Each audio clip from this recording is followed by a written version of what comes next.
raced to the death, are you? Of course we are. That's how they do it in Australia. And prison. You ready, Haru? Better say bye to your boyfriend. He's not my boyfriend. The pool and I are just friends. With benefits. I'm surprised how calm you are, Haru, considering the loser has to commit swimpuku. You already said that. Makoto, if I do die, there's something I need you to do for me. I'd do anything to you, Haru. For you. Bury me with my swimsuits. What? 100 meters. Freestyle. Call it Makoto. Okay. Ready, go! Hey, $20 on Jabba Jaw.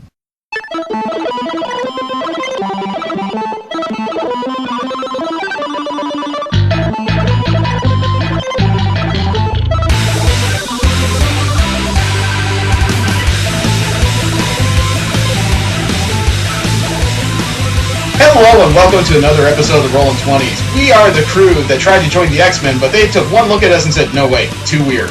I am Jeremy. Steve. Jesse. And V. Remember, you can subscribe to this show and several others in the MSP library at missionstartpodcast.com. You can like us on Facebook, subscribe to us on iTunes and on Stitcher. Follow us on Twitter at the Rolling 20s. You can send us any fan mail, suggestions for the show, or hate mail at mspfreight@yahoo.com. The music you heard was by Machine Supremacy. You can find most of their discography for free download at machinesupremacy.com, as well as their latest couple of albums on amazon.com. The clip you heard was from episode 5 of 50% Off. The episode is called Extracurricular. It was done by Octopimp. You can find more of Octopimp's work under his channel at youtube.com. How's the day looking so far? Been having fun on Destiny for the first time in a little bit. That sounds great. Been playing Destiny for a while. Just started having fun again. Well, you know, you get tired. I'm excited for the expansion that's coming out on Tuesday because I was a little bored with his current content. I feel like I'm sitting in an elementary desk chair right now. What? Why? What? He broke his previous chair and borrowed one from his parents, and it's not quite. It is small. You make it sound like, though, just because you broke the chair, everything's been rearranged, so you're now sitting in the corner in it. With the rubber chicken, like Mr. Moore's class. Yeah. How about you, V? You've been going to, Steve? Huh? That was Jeremy in my elementary school. Yeah, it was. There was a 5th grade teacher, and instead of a dunce cap, he gave you a rubber chicken.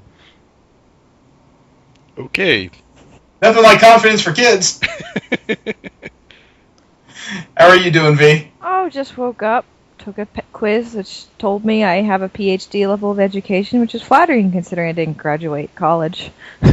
Nice. It's good to know you're smarter than the average bear, yet you still manage to fool the computers. I have been a mess this weekend. I have been trying to get ready for Fanime. Did a pregame podcast with the others for the Conover. Packed most of a bag already. The difficulty is going to be shoving stuff away for the swap meet. 3 times this weekend, I have talked to people about the few items I'm going to sell, and it seems like somebody keeps talking about a different item going, oh, don't sell that. I'll take that right off you. It's like, fuck, I need stuff for the swap meet, people. Come see me at the swap meet. I'll have it. You know? Yeah. Somebody's always crawling up my rear end for something. And it's deep in there. Well, this week we have an interview scheduled with Jason Paul. He is the producer for the Legend of Zelda concert, Symphony of the Goddesses, going on during San Diego Comic-Con. He appears to be running a bit late, so we'll see if he shows up during the show. In the meantime, we only have one item in our Kickstarter corner, and it's going to be an item most of us are familiar with to a degree. It's a Patreon. For those that don't know, Patreon is a site where instead of a one-time donation to back a project, you pledge a monthly donation to a particular artist or project. In this case, the artist in question is Nathan Barnett. Oh, really?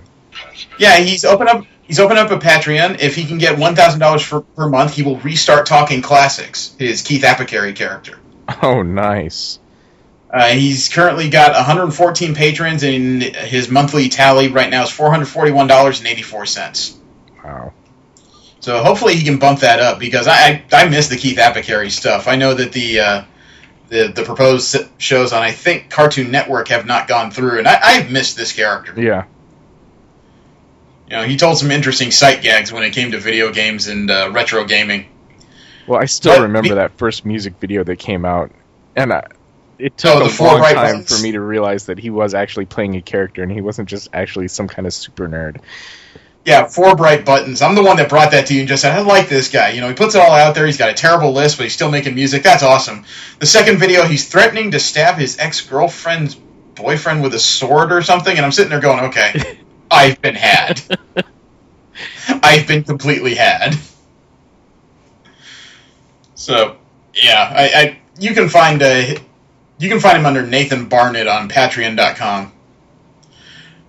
We'll move into video game news from there, and the first item is an item that I don't know if it'll matter to any of us, but it's going to matter to some people. They're opening up a new champion for League of Legends. Ugh. Wow, okay. Sorry, everyone's into that game. I'm just... Try and hold it in a little bit. There is a 2-minute video associated with it. The character's name is Echo. And I admit, I don't have a basis of knowledge in this. League of Legends is not my thing. I went to visit a friend. She has 4 roommates, all of which play League of Legends on some kind of specialty server. It's a little bizarre. Were they all shouting and yelling? No, but it was kind of weird to see a bunch of guys, all of which were slightly overweight, all of which were approximately 22, all of which were wearing black tees and black shorts. If I didn't know any better, I'd swear I stepped into some kind of mini convent or something. I sent the video so you guys could take a look. It's a weird image. It was very strange. I almost expected him to ask me, "Do you need a pair of Adidas? Try the punch." Ooh, it's rated T for teen. Blood, fantasy, violence, mild, suggestive themes, all good Yeah, if things. it's rated T for teen, it's more mature than I am. I gotta go. They do a really good job with the design for heroes on this game. Yeah, all the characters I've seen cosplayed and on paper, they're visually striking and easy to recognize. The gameplay has never been my thing. Yeah. Don't get Mine into it. either. Don't I've- try. Yeah, I've It's- never been a big MOBA fan. It's just...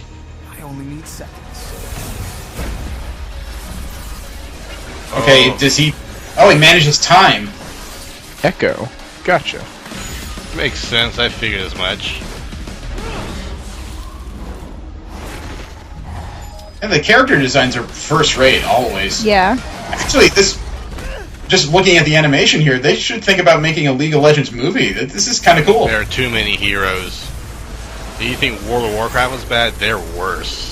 I'm sorry, how many Avengers have there been? I was gonna say a TV series might be better. Yeah. Like an animated TV series. Yeah. Live action, the production cost would be insane. Yeah. Oh, they already got the models. They already do CG. Ooh, his breath must be awful. So his whole thing is, I'm not here anymore. It's a bunch of redos, but it looks like the damage stays with him. Yep. Why does this remind me of a old TV Prince show of or Persia. something? Prince of Persia. Ah, there we go.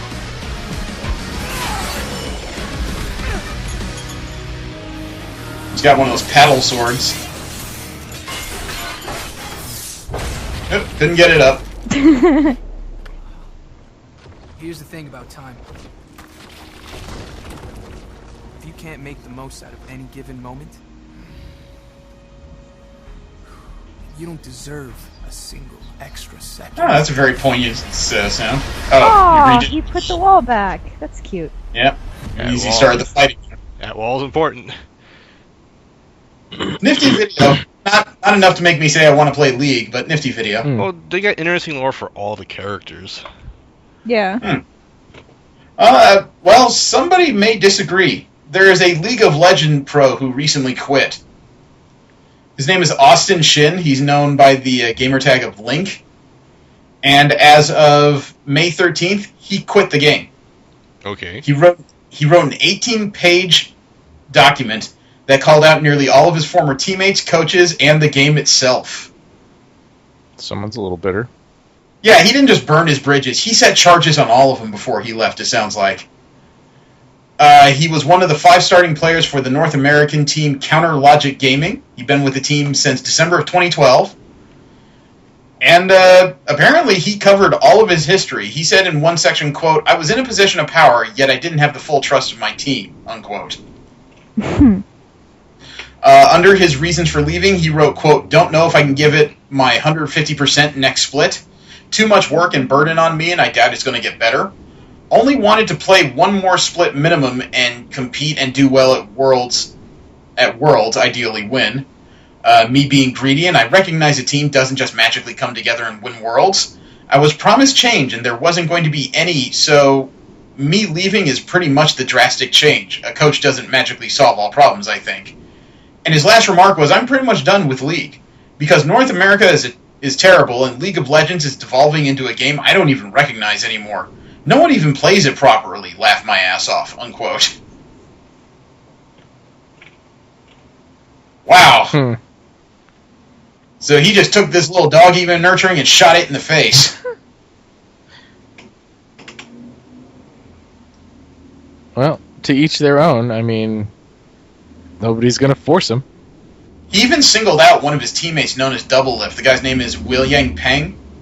He said, quote, "One of the biggest problems I have with Double and him not playing as a team player. I mean, he flamed the entire team and blame deflected after the playoffs ended. To me, that's the biggest backstab anyone can do. You either lose as a team or you win as a team. You accept your loss and you move forward to figure out what you can improve.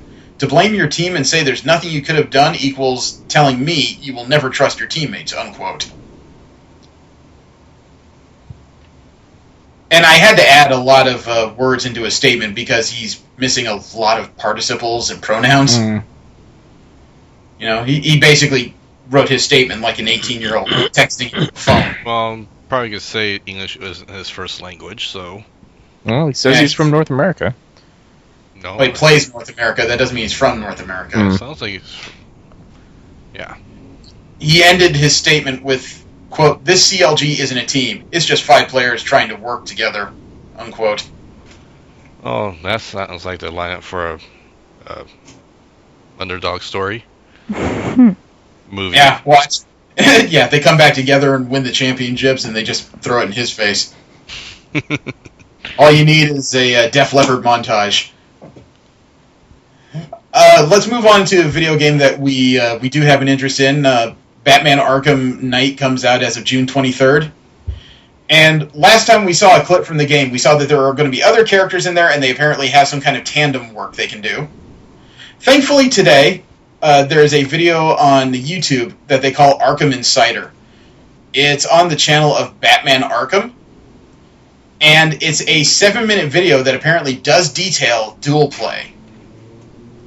I don't think we have to see all of it to understand it, but we can definitely check it out. We're always up for a good spectacle. Yeah, you didn't go to WrestleMania. I wasn't invited. Oh, I didn't know you had an interest. I sent the video.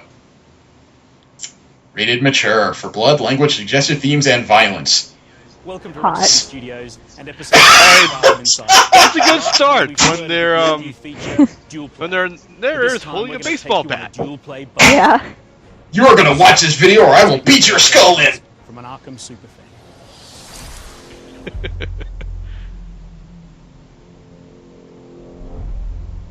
Oh, they actually let that suit breathe. And just another place to stick a knife. Comfortable couch, and I'm Jason Mask back there. The lead AI programmer at Rocksteady Studios. Actually, all that stuff seems to be Arkham related, so I'm guessing that's supposed to be a thug mask. It's still a hockey mask. I can smell it. Smell the finish line. I don't quite know what the Snowflake Shuriken is A about. little bit of dual play. Something from Mr. Freeze? I promised everyone Maybe. an all-you-can-eat smorgasbord of dual play, and I'm hoping you'll. The details on these characters in the game model is incredible. I'm looking forward to this. Talk us through where we're at and what we're doing. So what we're seeing here is Batman and Nightwing. Batman pulls a lever like a man can. Hey, sometimes those levers are rusty. In Gotham, yeah, I believe it. So's Bruce Wayne's love life. What's your point? So you as Batman are going to... Yeah, he's still sleeping with countless women.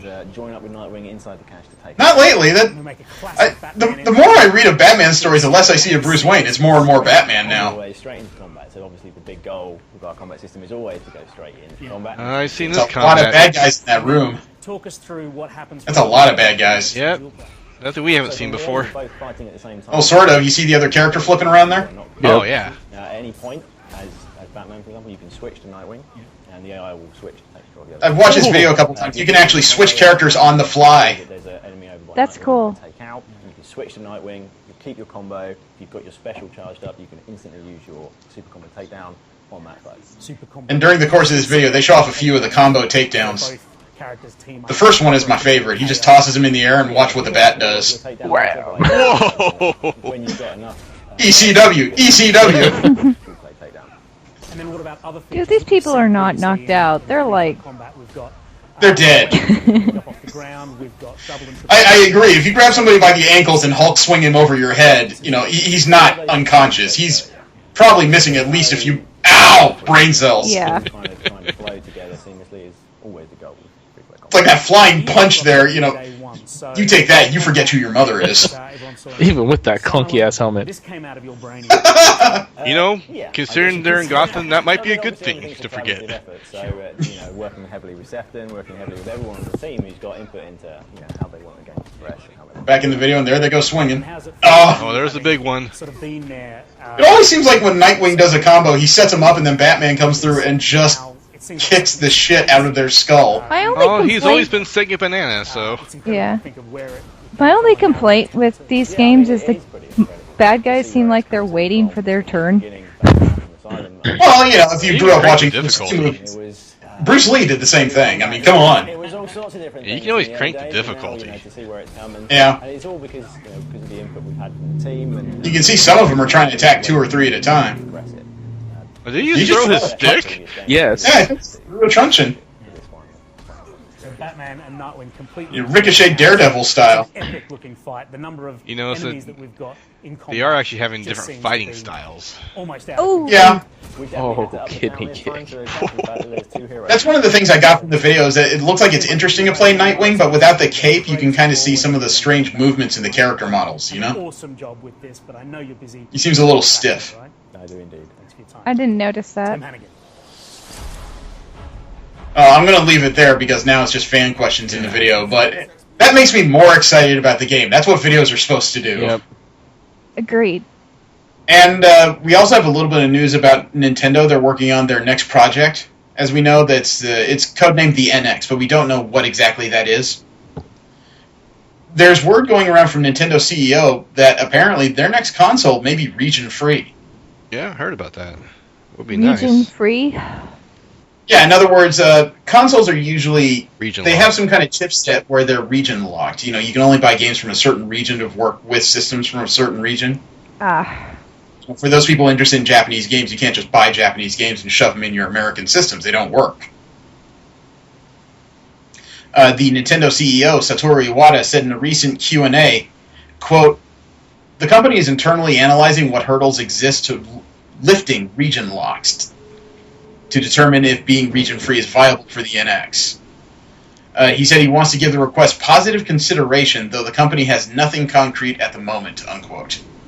Well, the main reason for region locking isn't for language barrier, it's more of cost of the game, because the average cost of the game for in America might be a fortune somewhere else.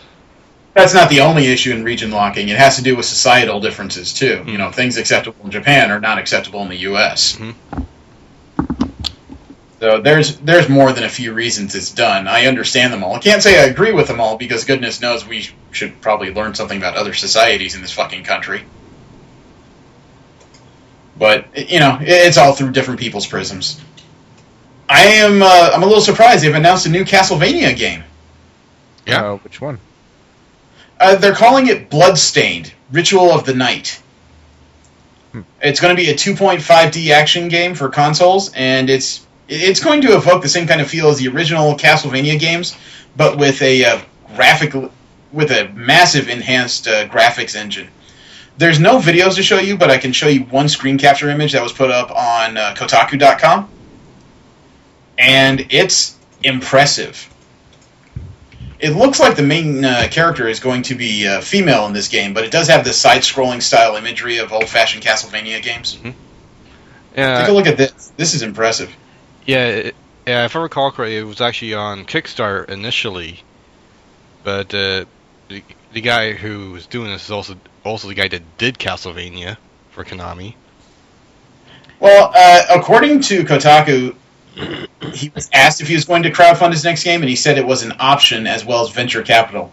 He did both. Yeah, but I think he canceled the Kickstarter just to show the other companies people want this. Not to show other companies, to show banks that people want this. So he used a Kickstarter as leverage to get a loan. So I'm somewhat interested in this. The designs look very interesting at the very least. Mm-hmm.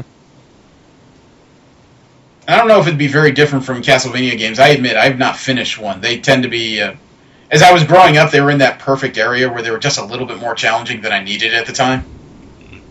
Yeah, I haven't gone through and finished off the latest one. I'll be honest, I have not played any. They're fun. Like I said, I've never finished them, but they are fun. I know I've played and finished Super Metroid, but I think that's the closest I got to under my belt to completing a game like that. Yeah, I haven't played it either.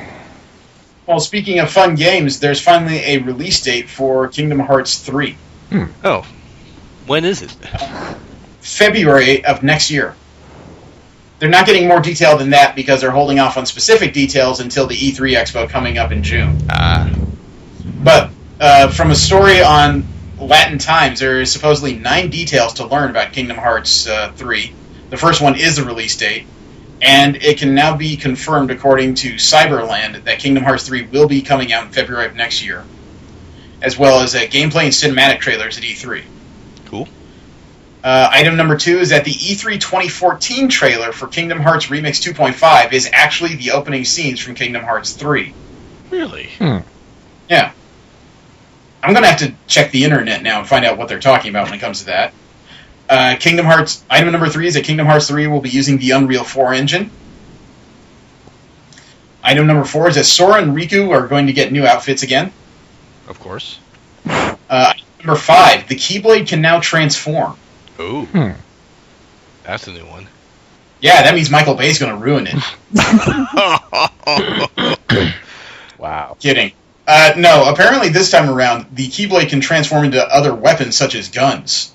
It's supposed to add some variety in the playstyle. Interesting.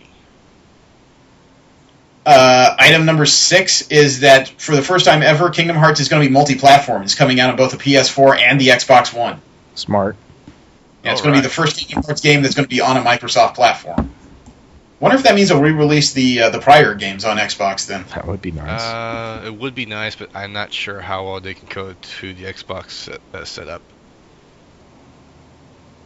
Item number 7 is that there will be new Final Fantasy characters in this version. Rumored characters to join Kingdom Hearts are Noctis, Balthier, Fran, and the Warrior of Light. Fran? Oh. Fran from 12. Yeah. 12. 12, I think. Who's the Warrior of Light? Not sure. 2, I think. Oh, wow. Oh, wait, no. 2 was Cecil. I'd have to go back and look. 6. No. The reused names, never mind. 2 American, 4 Japanese. Right now, there are people wondering if they can cut us open and count the rings to find out how old we are. Item number... Go. Item number 8 on this list from the Latin Times of 9 things that we may need to know about Kingdom Hearts 3 is that there will be playable characters and cameos. Movie Pilot claimed that Donald, Goofy, Riku, and Leah are now playable characters. Crossmap says that Snow White and the Seven Dwarfs, Peter Pan, Mulan, Tarzan, Simba, and Captain Jack Sparrow will be back in this game. And item number 9 on this list, according to KH13, the list of worlds that will be included in Kingdom Hearts 3 include will include Aladdin, Alice in Wonderland, Peter Pan, Snow White, Wreck-It Ralph, Frozen, Lilo and Stitch, Star Wars, Tron, and Tangled. Wow. There's at least half those are new, as far as I know. Wreck-It Ralph, Frozen, Star Wars, Lilo and Stitch, and Tangled are new worlds. Yes. And, I played the console ones. I haven't played the mini ones like 358 over 2 or Dream Drop Distance. Haven't played either of those. Got through the 1 and 2 just fine. I've never actually played either of those. Play the first I can actually recommend it. It's fun. You wouldn't think so looking at it, but they're actually fun, nice little strategy RPGs. Blizzard has dropped the ban hammer on some World of Warcraft bot. According to a post on the official World of Warcraft forums, the community manager, Josh Allen, confirmed that the company had taken action against a large number of accounts that were found to be using third-party programs that automate gameplay. Ooh. Yeah. One of the more popular bots that they've cracked down on is called Honor Buddy. It runs around collecting honor in PvP without actually engaging anyone. It requires no input from the player. Honor Buddy claimed to have over 200,000 registered users. Word is, as a result of this, Honor Buddy shut down. Wow. Well, the bot system itself shut down. Well, that's you're gonna good. cheat in a game like that. Is it really cheating though? Yes. I mean, I know it's not exactly above board, but is it really cheating when they're just running around and doing stuff? It's not like they're sitting there hacking the game. Well, I mean, technically, No, it's the cheating game because is... it's against their EULA. Ah, okay. Yeah. All right. I thought I'd ask. It's not like I've played World of Warcraft. Well, it'd be the same for any MMO. Like, if we had someone that was automating a tank for City of Heroes, it'd be the same. Okay, that's fair. Did we see last week? Did we go over the? We did not go over the video for Assassin's Creed Syndicate, did we? Yes, we did. Oh, we did. Yeah, okay. we did. Sorry, I was in a hurry when I was working on that one. There is a little bit of new news regarding Assassin's Creed Syndicate. According to sources, for this one, you can actually choose to play as a woman. Oh, did they learn their lesson? Presumably, you get to play as two different characters, Jacob and Evie. They're a brother and sister, according to a source. They'll be heavily involved in the criminal underworld of Victorian London, where the game is set. And you will be able to play as both Jacob and Evie in the course of this game. Now, of course, those that remember, Ubisoft ran into problems last year during Assassin's Creed Unity because it turns out the dev team cut out female assassin models because it required double the animations, as they put it. I don't know if that means they're going to have Dead or Alive style breast movements or what they were talking about. I was going to say the jiggle factor was probably too high for them.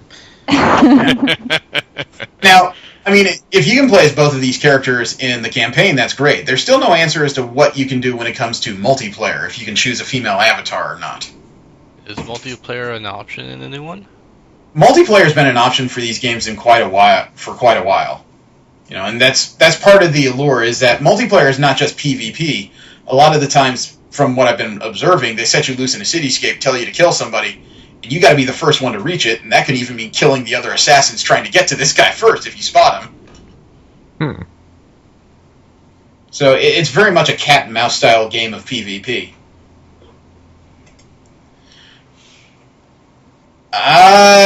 We've been talking a lot about VR. We know that the Oculus Rift is finally hitting retail next year.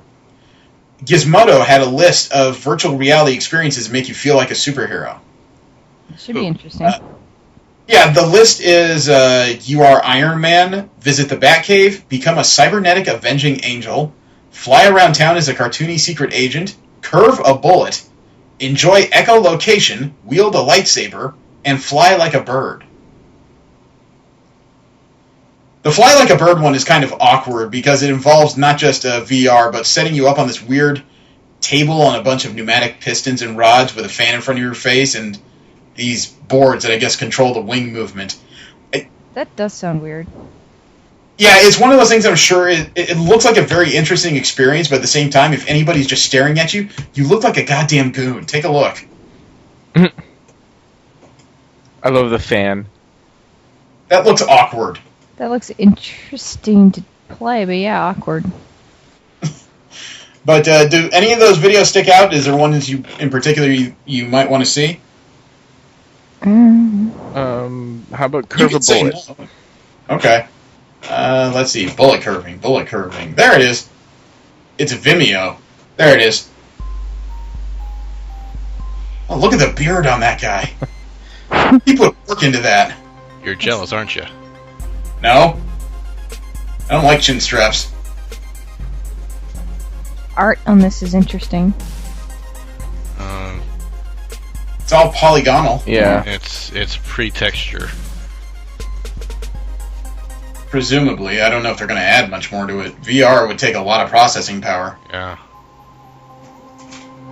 Are we going to get to anything? I don't know. So far, we're just seeing polygons. So what's the idea here? You're actually curving the bullet to Bullet simulator. get targets? Huh. I wonder if... Oh, so you're following the bullet, and probably the way you look is where the bullet goes? I don't know. I'm not sure. It That didn't really explain tell us anything. Yeah. I wanted to go back to the Assassin's Creed Syndicate thing and about the multiplayer. It's not going to have multiplayer. That would be a waste. Because even Unity had multiplayer. Even Tomb Raider had multiplayer. Yeah. I haven't tried it. According to the story on Gizmodo, in regards to Curve a Bullet, it says, quote, "Remember the amazing and terrible film Wanted, where elite assassins can make bullets curve in midair to hit their targets? Drift makes you feel like you're doing just that with the power of your mind. You become the bullet, directing its trajectory by tilting your headset, and of course you can press a button to slow down time. The initial demo is actually pretty hard, but rewarding when you get it right. It's pretty thrilling to send a shot zooming through an entire restaurant past the patrons who are enjoying their supper, down narrow hallways and through the kitchens where cooks are preparing food, to finally hit your mark on the other side. Make sure you have a swivel chair before trying it," unquote. Nice. That's one of those things where you hope nobody interrupts you, because I wouldn't want to have to explain what I'm doing. Alright, from there we're going to move into Marvel Media News. We'll talk about the Marvel projects that don't end up on comic book pages. The biggest announcement I heard about so far this week was that Fox announced that they're doing an X-Men spin-off. People have heard about the supposed TV series they're working on. Everybody knows that they're working on X-Men Age of Apocalypse right now. Well, as of May 13th, Fox announced that they're working on the New Mutants movie. Who are they going to use? That is a question. There have been 3 different volumes of New Mutants comics, technically. There is the original group that turned into X-Force after about 12 years, I think. Then there's the second set of the original New Mutants as teachers at the Xavier Academy, and then there was the third set where most of the team reunited, and with the addition of a couple extra characters who weren't New Mutants prior. I'm just worried it might push some fans away because they're bringing in unrecognizable characters. Well, technically, most of the X-Men were unrecognizable until they started doing movies, so you got to start somewhere. And those of us who grew up in the 90s did recognize some of them. Well, no, I mean, Iron Man was a B-lister until he got a movie. Really? Yeah. Yeah. He was well known in comic circles, but if you ask people about Iron Man, all they'll say is, it's that guy in the suit. Don't really care. That's true. Sometimes you just got to take a shot. And look at Guardians of the Galaxy. Yeah. Oh, God. But most of the time, the New Mutants revolved around the same particular cast of Cannonball, Magic, Wolfsbane, Karma, Sunspot, Magma, and Mirage. God, Magma got fucked over. Which one? Magma. I would say Cypher got the worst fucking over. He died. Yeah, but... Well, I'm thinking about the more recent one where she was swimming in a volcano with her lover, and then he lost his powers, she didn't. Oh, yeah, that was fun. Yeah. But let's hope they stay away from the more exotic ones like Warlock and Gossamer. Yeah, that would just... I mean, I could see doing Warlock CG, but his backstory would be a little weird. No, I think they'll stay away from that. Yeah. I think even Wolfsbane might be a bit of a stretch to do. And the latest volume of the New Mutants, even characters like Nate Gray and Blink were a part of their roster. I honestly don't think that Wolfsbane would be that big of a deal, except for how overused werewolves and everything are now. Yeah. But you could argue that they already have the makeup models when they finish up with the Beast in Age of Apocalypse. They could just reapply that to a young lady. Mm-hmm. The same kind of makeup techniques would work to create that character. The one that's probably the least impressive visually would be Sunspot. Yeah. I don't know. I mean, his character always seemed kind of weird. With that weird energy thing flowing around him and everything. It was just it's one of those things where it can really come off as awkward. I mean, remember when they first tried to do the Human Torch for Fantastic Four? Oh, yeah. That could have been impressive, and all they did was add, like, different contrast effects to the character. I'm worried that the same thing may happen here. Yeah, it's highly possible. But moving forward, Mark Ruffalo made an interesting announcement via Twitter. As of May 14th, he tweeted the title page for Captain America Civil War, and he said, quote, "The Marvel family gets just a little bigger," unquote. And he added a couple links and hashtags at the bottom. So that's making people wonder, is Mark Ruffalo hanging around the set of Civil War? I haven't seen any pictures of him on the set. And that just leads to a whole bunch of questions, since it's been made pretty clear they can't make a Hulk movie unless Universal plays ball. And the character of the Hulk was removed at the end of Avengers 2. Was that really a removal? Yeah. Yeah, and I would say it's a good time for it, because the Hulk involved in Civil War would be a game changer. It's the same reason why they removed Thor. Yeah. Whichever side they gravitate towards is the one that's automatically going to win. Mm-hmm. I always kind of wonder if this was an opportunity for them to introduce the Red Hulk, since I think we know Thaddeus Ross is supposed to be in Civil War. I don't know. It's an opportunity to introduce the She-Hulk or Lyra, too. So there's all kinds of possibilities in there. Every once in a while, we get to talk about hot toys. Okay. What do we got this And time? no, that's not Star Wars S&M toys. Hot Toys makes very interesting, I'd say, 9 to 12-inch action figures based on movies and media properties. Oh, they've taken it to the next frickin' level, because we've seen their Black Widow. It looked like, somebody ripped a small piece of Scarlett Johansson's soul and molded it into plastic. Mm-hmm. Take a look at what they did for Paul Bettany. Ooh. Oh, this should be good. It's amazing detail for the action figure. You notice they even got that looks like a screenshot. They even got the texture of the costume. Yeah. And scroll down to the last picture. They gave him a special accessory. I dig it. They actually gave him Mjolnir to recreate that scene from the movie. Wait, I do have questions, but cloth on it? On the toy itself, I believe so. I'm a little curious about what the cape is made out of. You know promo pictures, they tend to be a little too perfect, so I wonder how well the cape stands on its own. I wonder if there's some wires throughout the whole thing. Possibly. On the edges. Yeah, definitely wire. The bottom one where it looks like the cape is folding a bit. I don't know if that's... No, it's got to be some kind of cloth, because if you... or either that or another cape, because the first picture, it's a completely different shape when it's hanging down behind him. I don't know. Unfortunately, this link on Toy Box didn't include the usual picture of the figure with all of its little accessories. Yeah. Maybe there but are. just judging between the... Nope, there are. There have to be.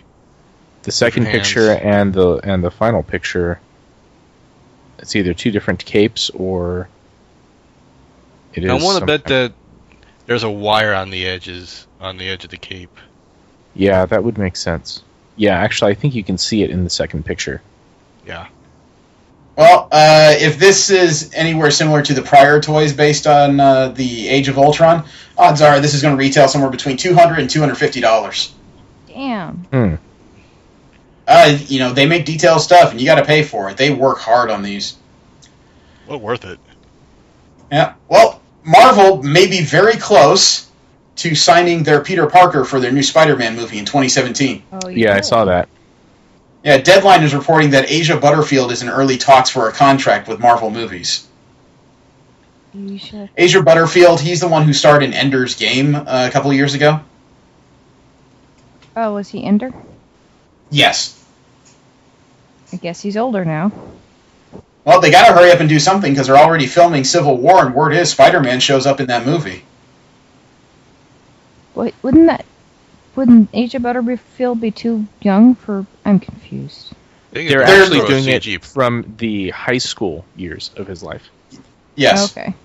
They're going to skip the origin story because they're pretty sure everybody knows it by now, but they're looking for a younger character because the MCU currently doesn't have one. If you think about all the characters they've introduced, they're all full-blown adults. So they're looking for a younger character to introduce. There's actually a few pictures that have come off the set of Civil War, including what is very likely to be the first look of what Crossbones is going to be. I sent you guys the URL so you could take a look at the gallery. It'd be a little too complicated for me to pull apart on the moment here. But the first look, if that's supposed to be Crossbones, that's pretty impressive. I like that. I do want to know, though, what is up with the cowpunchers he's packing there? It looks like either guns or cybernetics. They look like some kind of pneumatic rods attached to something on the ends of his fists. Yeah. And this doesn't look like it's active filming. This looks like the guy is walking around between sets. Anthony Mackie looks good in his Falcon costume. You can see a couple pictures of them doing, or a picture of them doing wire work with him, too. Definitely supposed to be one of those scenes where his wings are out in full. Actually, his costume right now is a little bit reminiscent of the character's Captain America costume in the comics. Yeah, you're right. Now, it doesn't have the same colors, but then again, at this point, he's not Cap either. Right. It's nifty, though. It leaves possibilities open. He's even got the red lens goggles. Yep. And there have also been a couple people taking pictures near the set of Civil War during what looks to be a funeral. Oh, I think you're right, Jeremy. Well, there's a couple theories as to what's going on. I have said that Civil War starts because of a mass casualty event. The comics version started when a fight broke out between superheroes and supervillains, and it ended up in the destruction of a preschool, if I remember correctly. Yes, that's correct. I actually am familiar with this. However, the word off the set, though, is that this particular funeral is being made up to look like London, so that's leading people to speculate that this may be where Peggy Carter makes her exit in the current Marvel timeline. Wow. Not to say that it'll affect the TV show, which is a period piece, but this may be where Peggy Carter dies. Right. After all, we found out that the person playing her niece, Sharon Carter, is recast in this movie. That particular actress, Emily Van Camp, she's coming back for Civil War. So maybe this is where Cap finds out that the two of them are related. Mm-hmm. Wait, Emily Van Camp.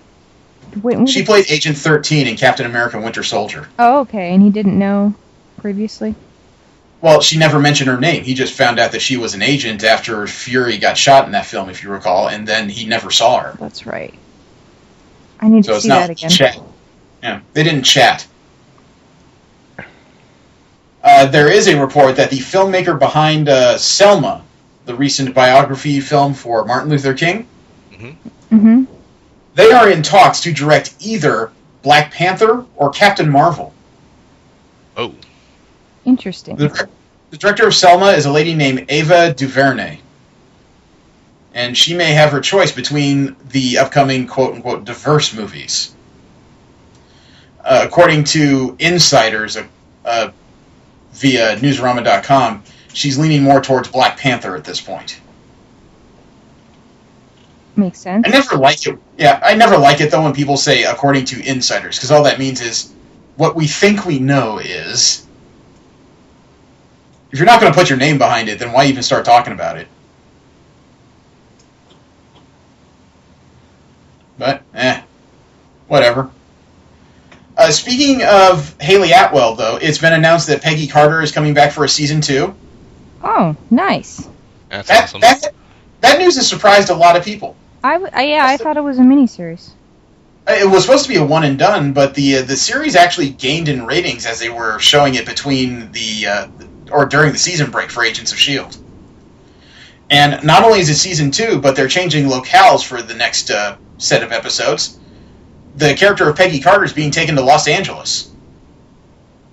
ABC has released a plot synopsis for this season and saying that Peggy Carter is going to be making new friends when she relocates from New York City to Los Angeles for a new case. Quote, dedicated to the fight against new atomic-age threats in the wake of World War II, Peggy must now journey from New York City to Los Angeles for her most dangerous assignment yet. But even as she discovers new friends, a new home, and perhaps even a new love, she's about to find out the bright lights of the post-war Hollywood mask a more sinister threat to everyone she is sworn to protect, unquote. Wow. That has me curious because I don't know a lot of Los Angeles-based characters in the Marvel Universe. Really? The most prominent... I'm sorry? It seems like a place that a lot of people would be from, but... According to from Marvel, New York. no. Yeah, most of Marvel's writers and artists are based in New York City, so they tend to write East Coast stories. Makes sense. The only prominent West Coast teams I could ever think of would be the West Coast Avengers, the short time the X-Men were living in San Francisco Bay, and the parents of the Runaways. Man, we gotta look into the backlog of old characters that have not seen the light of day for decades. Oh, that would take a while. Maybe she'll meet the guy who's destined to give birth to the people who became the Grim Reaper and Wonder Man.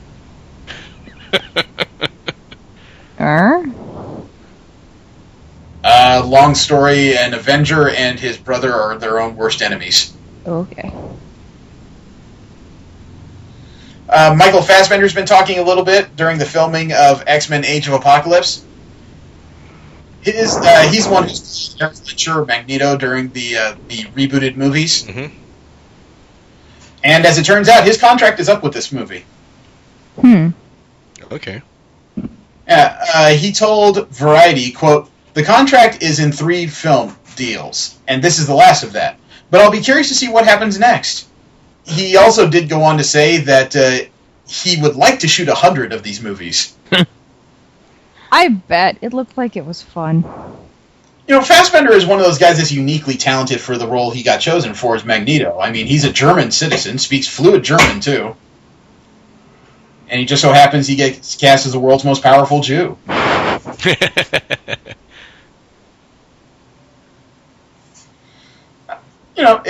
wouldn't even call it irony. It was just one of those cases where everything came together. He's not bad looking either. Yeah, I noticed. I'm sure you noticed. You're looking for more scenes of him without shirts. The entire central cast of Deadpool has been revealed. Of course, we know Ryan Reynolds is playing Wade Wilson or Deadpool. Yep. Okay. Yeah. Morena Baccarin from Firefly and V is playing Vanessa Carlyle or Copycat. TJ Miller is playing a character known as Jack Hammer, although in comics he's known as Weasel. Oh, okay.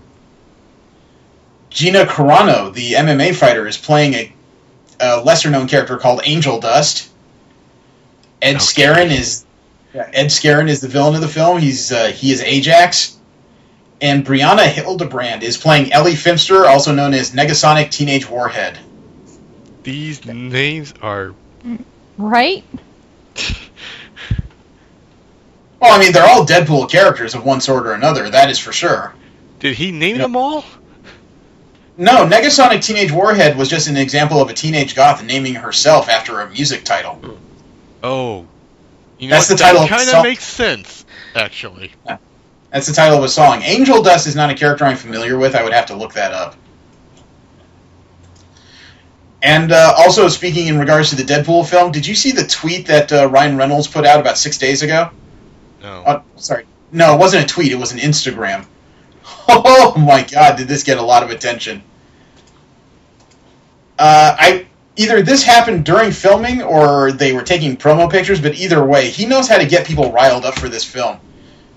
Take a look at the link I just sent you. Scroll down a little bit to find the picture. Is it jumping over the car? Yes. The picture of him jumping over the car appears to be coming from the set. Huh. All you need is a little yellow bubble, and that's pretty much Deadpool in one image. Yeah. It's a nice picture, though.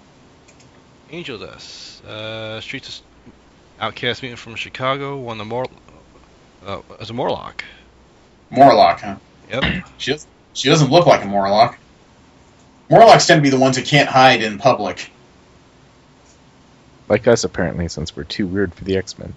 Oh, there you go. I've seen your 12th toe. We also have DC media news. There have been some interesting words coming out regarding the TV arm of DC's properties lately. First off, we've actually gotten confirmation via Reddit AMA that Danielle Panabaker has said she will turn into Killer Frost during the course of The Flash. Oh, cool. Wait, who is that? Danielle Panabaker plays Caitlin Snow on the show. Yeah. Oh, okay. She turns into a villain. Yeah. Oh, nice. And that apparently may have to do with the upcoming season finale for The Flash, but we'll get into that in a few minutes. She has actually said that the costume for Killer Frost has already been made. Wow. She said, quote, from the beginning, I knew that Caitlin Snow becomes Killer Frost, and I can't wait to suit up and duke it out with the boys, unquote. I'm actually looking forward to that. Me too. Yeah. Now, to build on that, DC's released a few bits of media regarding their new spin-off show. We've talked about it for a while. That's going to have Brandon Ruth as the Atom, Katie Lotz as an unknown role, one half of the Firestorm character, Dr. Martin Stein. Why only half? Okay, well, we'll get into that in a couple minutes here. First off, I have their first promo image from the new show. It's being called Legends of Tomorrow. There you go. You can take a look at that. Captain Cold is really interesting. Adam. I still think that the portrayal by Wentworth Miller has been a little hammy. Yeah. How is it? Yeah. Well, yeah, but I'm not saying he's doing a terrible job. There's just a couple aspects of what he's doing that just make me, want to pull at my own teeth. I agree, but I kind of think they were doing it intentionally. Is that really Sarah? Yep. How do they? Don't ask. It's comics. They don't say this wrong. Actually, they already showed how they could do it, because in the Arrow they've been using the Lazarus Pits lately. That's true. Let me see. You can also see the guy who played Rory on Doctor Who at the end there as Rip Hunter, the Time Master. And there's Hawk Girl. Now, you notice there's one person missing from this. Who is it? Remember there was who was it? The character of Jay Johnston being played by Franz Drama, the young African-American guy? Supposed to be an auto mechanic that has a mysterious affiliation to Star Labs. Mm-hmm. He's not in this picture. Now, reading around the internet, I've come to agree with the speculation that it's been said that the season finale of Flash is going to be heartbreaking. So, the current theory running around is that by the end of the season finale of Flash, and I know that people are going to be listening to this after that airs, shut up. Ronnie Raymond is very likely to die, and Franz Drama is playing the new half of Firestorm. Huh. Oh. Because there is a trailer that was also released that I will give to you guys, and everybody noticed that you see Firestorm in it, but you can't see anything in the fire. Like they purposefully obscured something. And also, I've watched this video. I don't see Franz Drama anywhere in it, so it's got my curiosity piqued. I sent it. DC Comics, Warner Brothers, CW. It's nice how they let you know all the shit you're watching. I started this alone, and I had every intention of keeping it that way. Look, it's Mr. Sullen. Batman Light? Had a plan. Batman Light. Life had a different one. And then things just got stranger.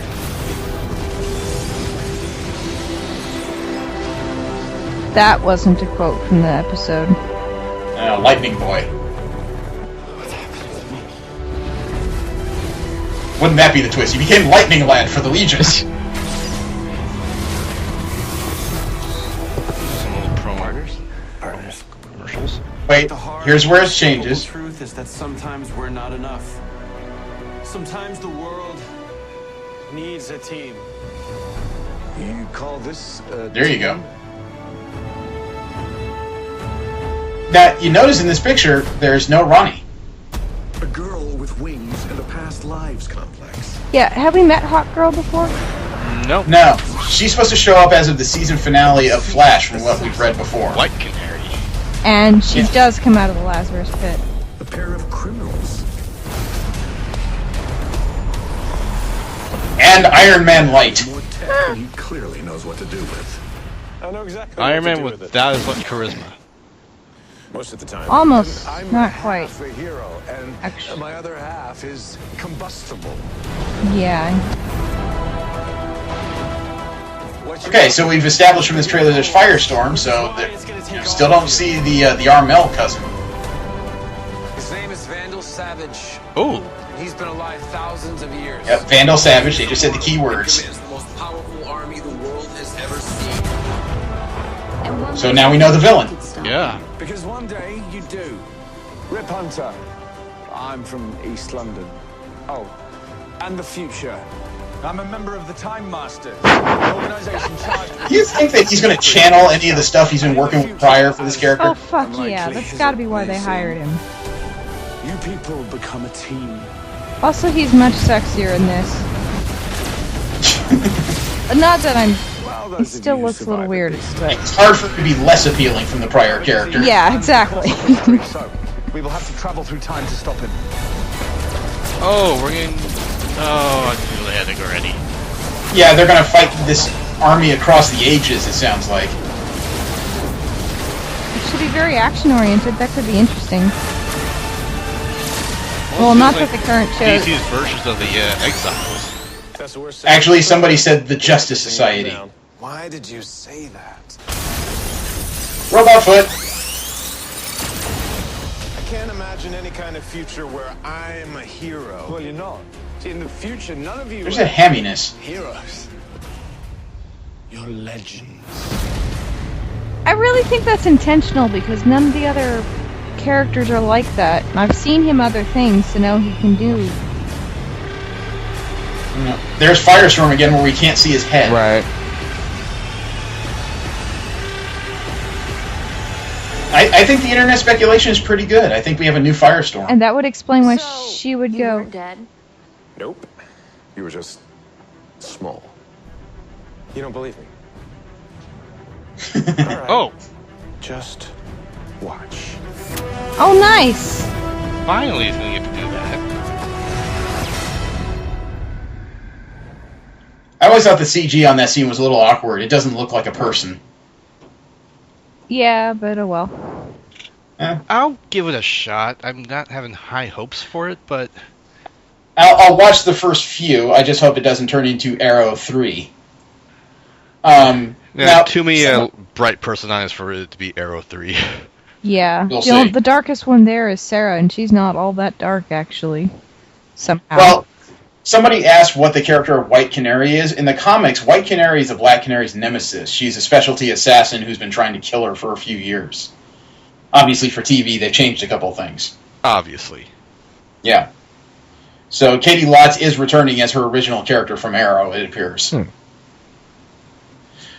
There was an interesting picture that came out during production on this Legends of Tomorrow TV show. Oh. Unfortunately, it has a couple of potential spoilers in it, and I really can't just give you the picture and hope you can find it because the person that made the picture was nice enough to mark everything. Oh, I've seen it then. So take a look at this because it does have a couple interesting items in it.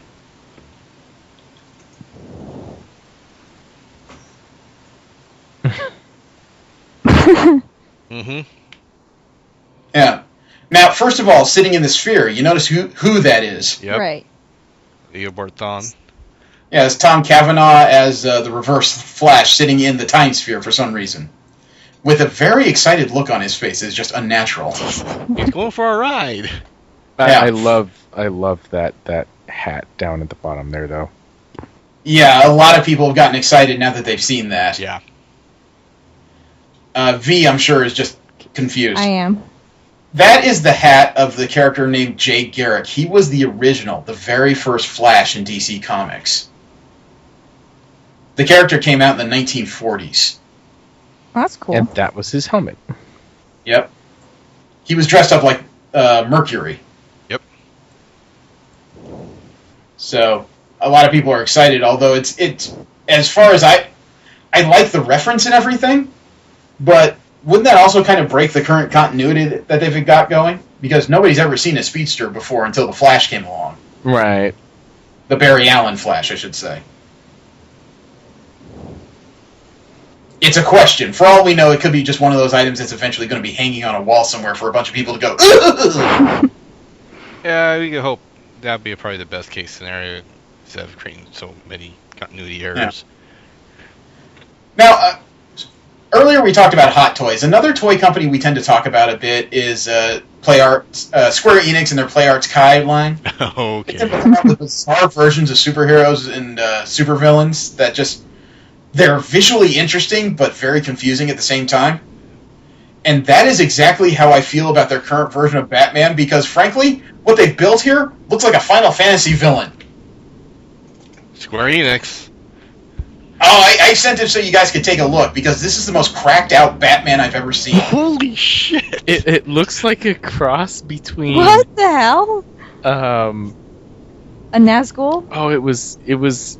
No, it was a... Yeah, I'm agreeing with Jeremy. Final Fantasy, it reminds me of one of the... Looks like one of the summons you could do from 8. You know, the funny thing is, I look at that picture with the elongated arm and that giant elbow, and all I can think is Batman. Or, what was it, Alfred. Warm up the Bat-Ava. Honestly, it almost kind of reminds me of Bahamut a little bit. Hmm. It's freaky as fuck. It's like Darth Vader once had a love child and then made sure they put it in a cloning vat. This doesn't inspire terror. It kind of reminds me of a more cybernetic or robotic version of the Man-Bat than Batman. Well, the bat symbol in the visor there is an interesting touch, but all of this together as one package, it's slightly nightmarish. This is almost the epitome of the original version he dressed up in the costume. You know, superstitious and cowardly lot. This'll scare the shit out of him. Dude, it scares the shit out of me. If I saw this thing coming at me, I'd be like, fuck no. No. No, you wouldn't. I'd just be standing next to you going, did you just shit yourself? Because I just shit myself. It looks like he even has teeth or fangs or something on that mask. I know. It's bizarre. In further DC media news, it's been said that the Titans show that TNT was working on is delayed. The casting and pilot are planned for possibly this summer. That's not a great sign when things are delayed and your schedule is now possible. At TNT's Upfront Luncheon, where they show off new properties that they're going to work on for the upcoming season, TNT President Kevin Riley told TV Line that the Titans co-writer, Akiva Goldsman, has been busy with other projects as of late, but that maybe this summer the network could begin casting and ramp up production on the pilot. Yeah.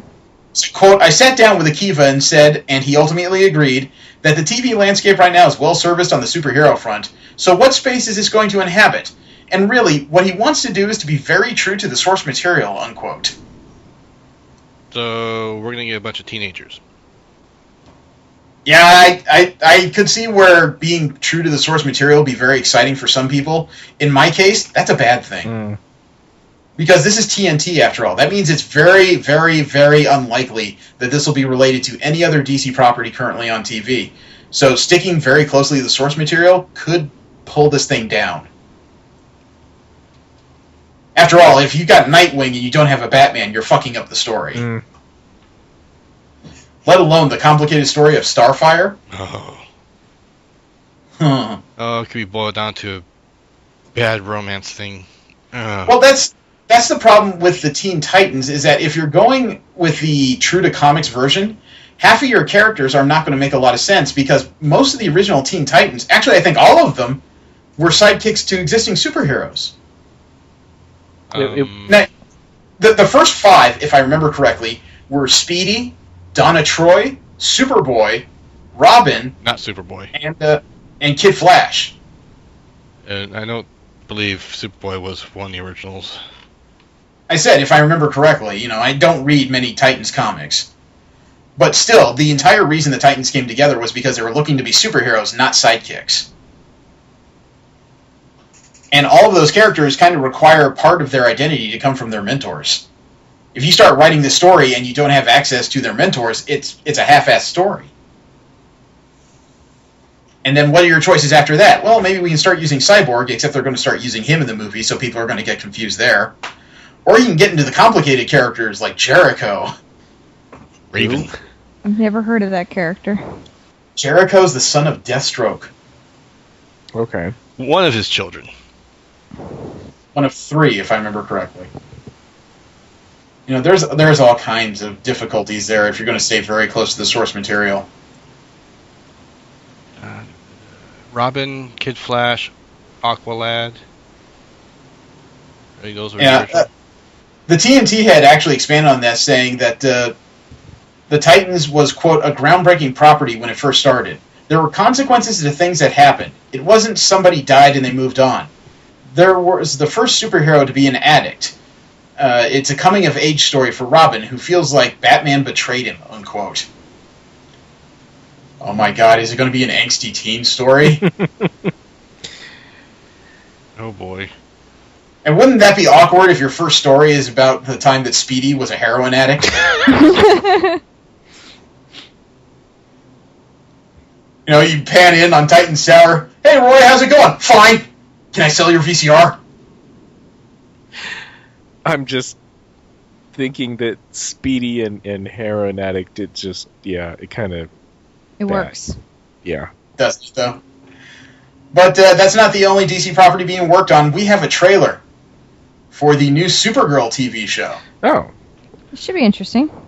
It's a 6-minute trailer. It's kind of a combination of a trailer and a preview, and it's getting very polarized responses. Let's check it out. Okay. Well, I sent it. My name is Kara Zor-El. Well, it's nice she started off with her name. My planet was in peril. My cousin... Oh, look, it's a Battlestar. No, wait. ...a planet called Earth. You may know his story. Wow, what did they do to that baby's forehead? On Earth, you will do extraordinary... Were they going for the cowlick? Because it turned into a widow's peak. You must go. I love you, Kara. Quite interesting. That is actually Why do they part of the send lore. off the kid without... Sorry. I'm calling about the correspondence. A latte? What? To make sure Ms. without going with them? I don't understand. Well, they were on separate locations. Yeah, they only had time to build a pod. I don't know, go see a movie tonight. I can't. It is kind of the weakness of the story that they only built small ships to get very small kids off the planet. Dating's fun. She's here. How do you do that? The only reason I bought this building was because it had a private elevator. That way I don't have to get soaked in cheap cologne every morning getting to my office, find out who used it, have them rep... Wow, so Harrison Ford married that, huh? Here's your latte. Which one? That's, God, that's Ally McBeal. What's her name? Oh, okay. Clarissa something or other. Yeah. Flockhart? Yeah. Oh, Callista Flockhart? Yeah. You married Oh her. my god, you're Jimmy Olsen, the photographer. Yeah, meet the new Jimmy Olsen. I never got your name. That's going to create some letters. Yeah. The African-American man is Jimmy Olsen. Wow. I have a conference in Geneva and I need to be on a plane in 2 hours. I have a blind date in a half an hour, and I need you to help me pick out what to wear. Why do you do this to me? Because I'm your sister and you love me. Some people have pointed out, how does a person whose entire job is being a clerk and getting coffee afford an apartment like that? To be normal. This is what normal looks like. Maybe that's what the sister's for. I can lift a No, that's her place, and this is Los Angeles, so this would be probably around $3,500 in rent per month. She's a good assistant. Did he say Geneva?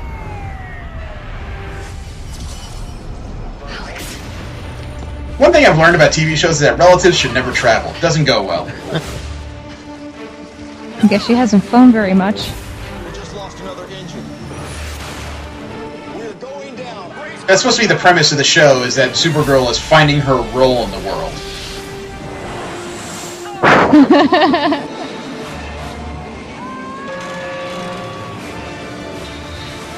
Maverick!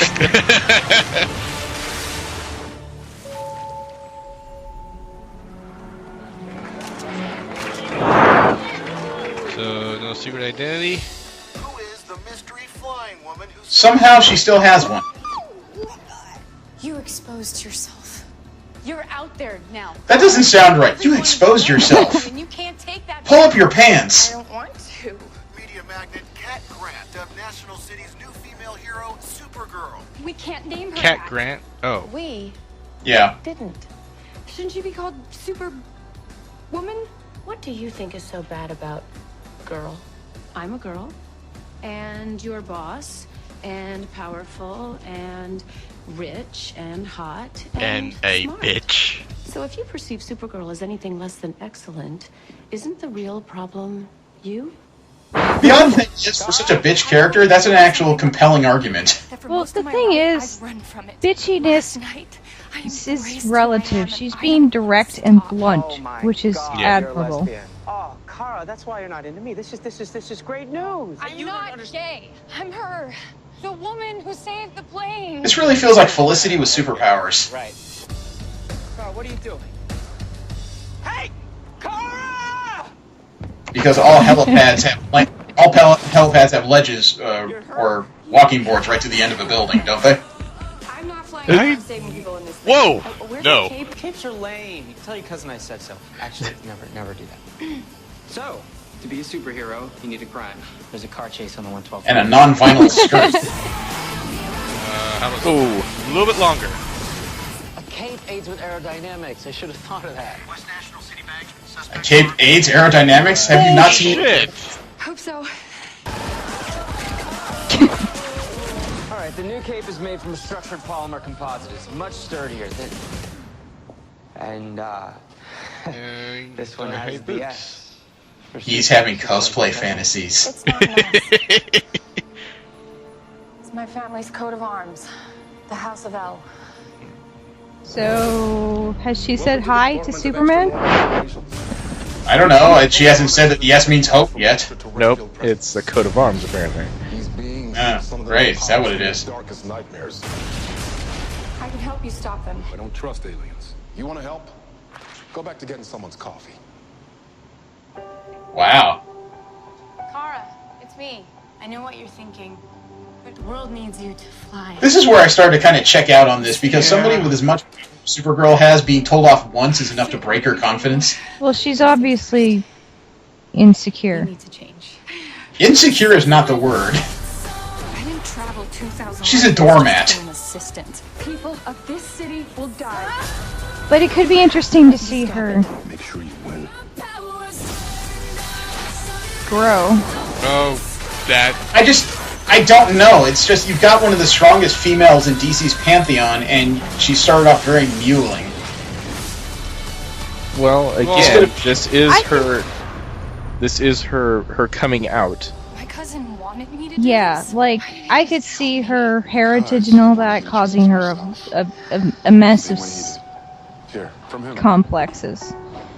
Especially if she's a good person. It's the blanket he was wrapped in when he was a baby. Apparently, this cape won't Fred. Thank you. Now, don't you have a city to protect? You know? Like I said, There's this... going to be an S on the cape now? Oh, probably.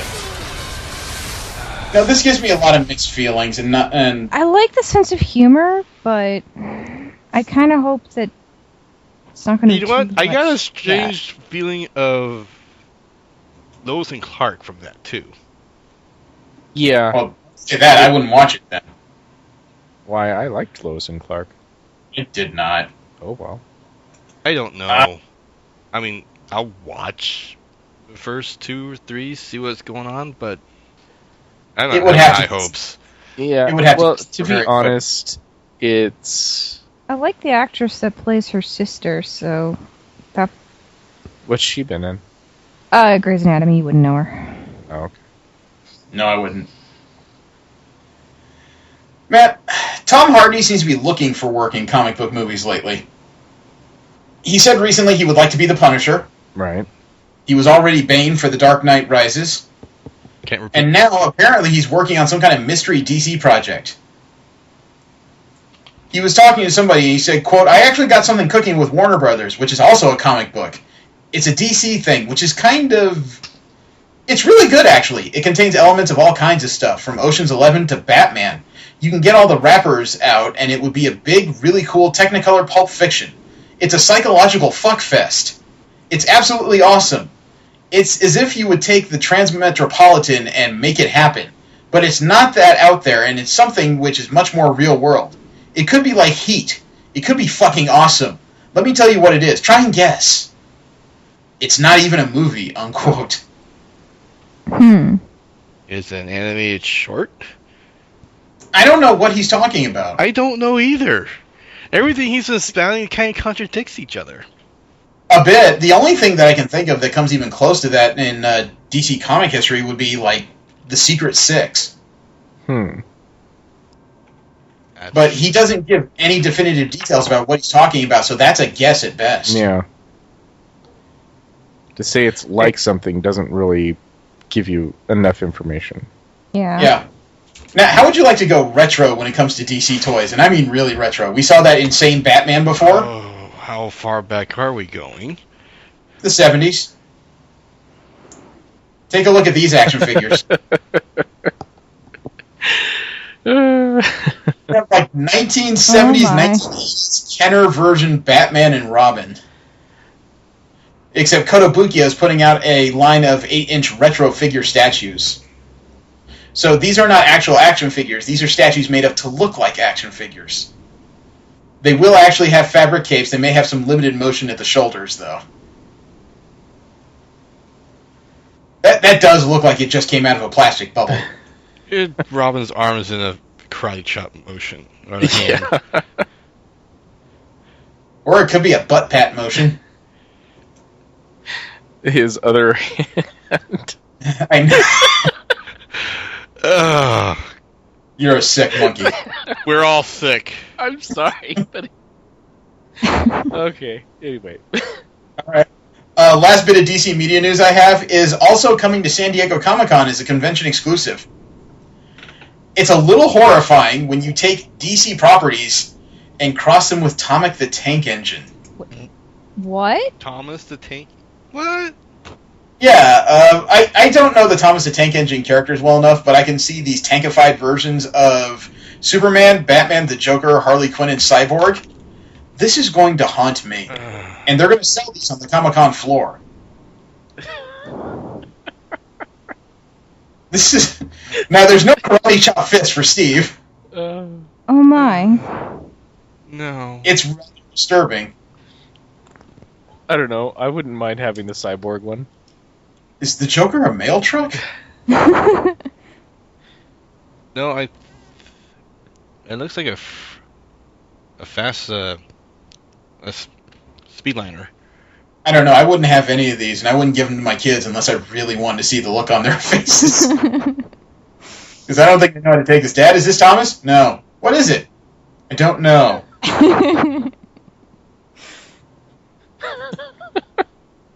And then there's my wife beating the shit out of me for buying those things. Or laughing at you. Probably laughing while beating the shit out of me. Oh crap, it's Harley Quinn. Alright, in general media news, we'll talk about nerdy properties that may not have to do with Marvel or DC. Is it a time paradox when you have two actresses who play the same character on one set? What? There's an image from the production of Teenage Mutant Ninja Turtles 2, the Michael Bay production. He didn't direct it, didn't write it, but he's just producing it. There's a scene where both Megan Fox and Judith Hoag are in the same scene. Judith Hoag was in the original Teenage Mutant Ninja Turtles movie as April O'Neil. Okay. Is she going to play the mother? No, it looks like she's playing a producer of some kind of new news agency that Megan Fox as O'Neil is trying out for. Like I said, is that a time paradox? That comes close. I might need Christopher Eccleston to explain all this to me. We have heard that Fox has been working on a new TV show based on a comic book property called Lucifer. And they already have a trailer put together. It's 3 minutes long. Shoot. I sent it. Right into it. Yeah, just got right into this. Nice car. Like to tell me things. Are we like in the dark, naughty little desires that are on their mind? I don't know, this is starting to feel like most Fox dramas already. God, no. I'm trying to wonder if we're in the modern times. Oh my. Yeah, we are. Must be something about his face. What if the devil decided to quit? To Los Angeles, fuck you! Remember me? Can I have your autograph? Did I sell my soul to the devil? So the devil made you do it, did he? The alcohol and the drugs, the top to selfies. The choices are on you, my dear. Pull yourself together. Oh, they got shot. Of course, the devil got better. Any witnesses? Lucifer Morningstar. Is that a stage name? God-given, I'm afraid. Why don't you tell me? Wow. something? How does she end up dying in a hailstorm of bullets and you get away without a scratch? The benefits of immortality. What will your corrupt little organization do about this? We're done here. Someone out there needs to be punished. Stop caring. You're the devil.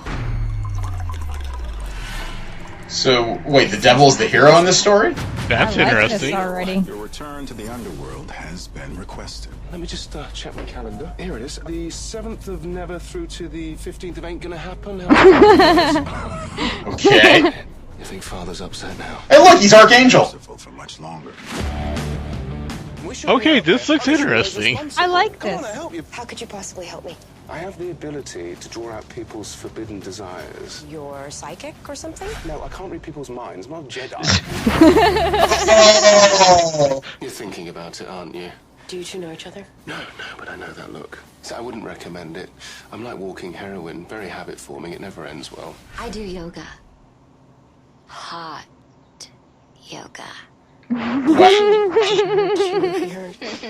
Cougar's on the prowl. One, dude. I Run. like this girl. He's older. What exactly do you think happens when the devil leaves hell? All of those demons, all of those tormented and tortured souls, where do you think they go? To heaven? So that's the story. No, they're on Earth. Referring to them as charms, I think, is a bit of a stretch. Did my father send you? Oh, snappy show. I like it.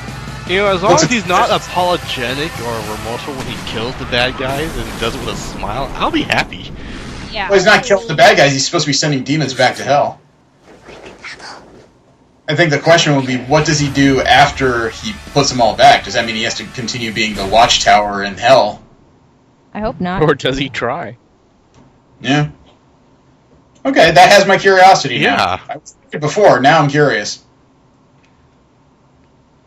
The devil's the hero. Yeah. Okay. And as far as old properties becoming new again, NBC's Hero Reborn miniseries is starting to come out with promo pictures. There's a couple of pictures out there, including one character I had not heard of before, Miko Otomo, played by Kiki Suzukane. The picture they released of her was very interesting because she's holding an object that has very important history in the mythos of the Heroes TV show. Oh? Yeah, I'll just send it to you I'll send it to you so you can see it, because if I say any words describing it, you know exactly what it is. You know, I may watch Oh, the yeah. first half of the first season, so I'm completely lost. Well, it's that katana with the mysterious half symbol on it. I figured it's the katana, but I don't understand the relevance. The character of Hero carried that through half the series. Oh, Yeah. it's that half. Okay. It's the sword of his hero. And we also saw a picture of Jack Coleman, who's returning as the horn-rimmed glasses man, Noah Bennett. Of course. I don't think you can have a hero show without that character, because he's so adept at just fucking everything up. Right. And looking cool while he does it. Oh yeah, it's one of the few times I've ever seen horn-rimmed glasses actually look good on a human being. Now, this was news I did not expect to hear this week. Underworld 5 is going to begin production soon. Wow! She did. I'm sorry, I really, really like the Underworld series. I could care less. Well, I got more news you'll like, because Kate Beckinsale has to get back in latex. Ah. She's going to be reprising her role as Celine for the 5th installment in this series. It's going to be directed by Anna Forrester. She did second unit work on the previous films and was Roland Emmerich's right-hand woman during the as the director of photography on movies like The Day After Tomorrow and White House Down. Nice. The script has been done by Corey Goodman. The plot details are being kept under wraps, or as the story on Hollywood Reporter says, shut in a coffin. But it's supposed to focus on a new and younger generation of vampires and werewolves who seem to be locked in the usual never-ending war, and Celine is standing on the outside looking in for once. So Probably she's gonna be sighing the and elder? saying, children. Yeah. I've watched all the Underworld movies, and it's interesting how her character seems to progress from being a lead assassin to being somebody hunted by both sides, and then somebody who's more trying to find footing as the world is becoming more and more aware of the supernatural creatures in it. I have no idea what the story could be, but 2 hours of watching her jump around in a latex catsuit, yeah, I can do that. Mm-hmm. We do also have an image from Seth Rogen's new production of Preacher. Just one image, and it's an interesting one that appears to be the characters of Jesse Custer and Arseface sitting down and talking. Take a look. Dominic Cooper's hair, the guy who played Howard Stark during Agent Carter, they must have put a lot of mousse in that. That looks like it took work. Yeah. I'm almost scared to see what Arseface is going to look like, man. That's a nightmare and a half. Yeah, I'm not going to be watching this show, so it doesn't matter. I will. I'm very interested in this. The comic was so interesting. Well, I have something I know you're not going to watch, but the first images have come out from Gem and the Holograms. Oh, God, no. It is, it's almost disappointing how pedestrian it looks. Take a look at this image of Gem and the Holograms. Doesn't look like without the wild rocker hair. Some people have remarked, where are the star earrings? I don't see the star earrings. Well, if they're not There's going to have more a problems than hologram that than AI, just then it star doesn't really earrings. matter. It's just, I don't know what to think about the half-assed face paint. It looks like they tried to start a Kiss cover band and failed. I think, from what I remember of the show, that's kind of accurate for what the band did, though. They were pretty glam, if I remember correctly. Okay, well, I have a dare for you, because the trailer is out. Oh fuck you, man.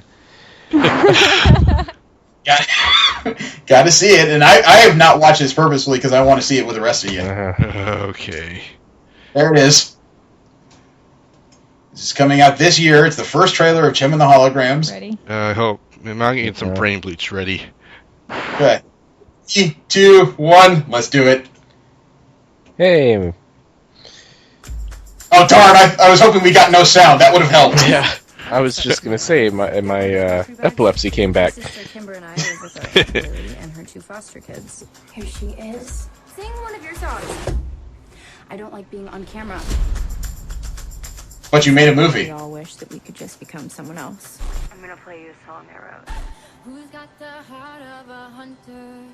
Okay, so it seems like Voice does not- Gem and the Holograms were discovered via Facebook. Well, that would be That you really need to see. What? Appropriate. Generationally accurate. Yeah.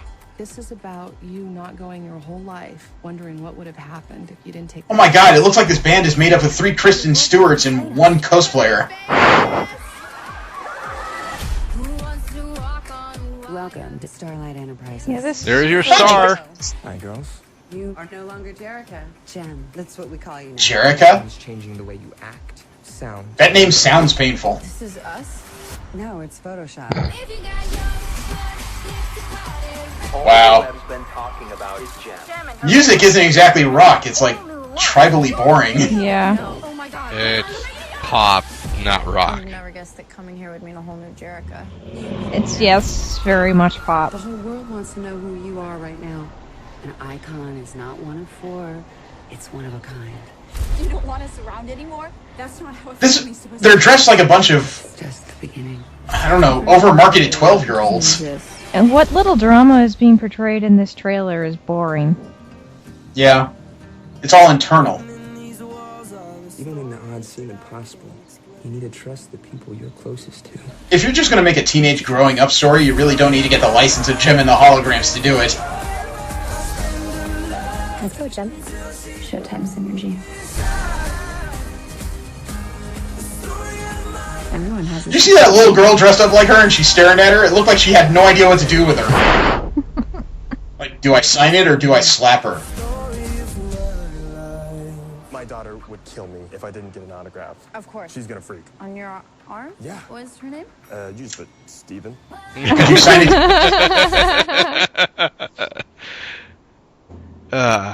No. Could you please make out the autograph to eBay? Yeah, no. I'm just gonna sell my skin. Oh my god, that was weird. No, not doing not it. gonna watch this. Yeah, that's $13 I'm saving this year. Now, there's an interesting bit of news about cameos when it comes to Star Wars 7, The Force Awakens. Okay. Mm-hmm. Simon Pegg was recently talking to The Sun, The Independent, and he told reporters at a red carpet event, Oh, I quote, heard about this. He said, quote, "I wasn't a stormtrooper. Daniel Craig, he was a stormtrooper. I shouldn't have said." And then he followed that up quickly with, "I shouldn't have said that." Yeah. Uh-oh. But they're questioning whether it's true or not, but it's also it's not really a cameo because apparently the helmet stayed on. No, it's true though, because both Craig and Pegg went to J.J. Abrams and begged for a small role somewhere in Star Wars, and he acquiesced. Yeah, so one of the helmeted stormtroopers in Star Wars Episode 7 is going to be Daniel Craig. You just won't know because his helmet stays on. They're both hidden in the movie. That's awesome. Well, he's They are smaller than the rest. Oh, they are tagging Bink.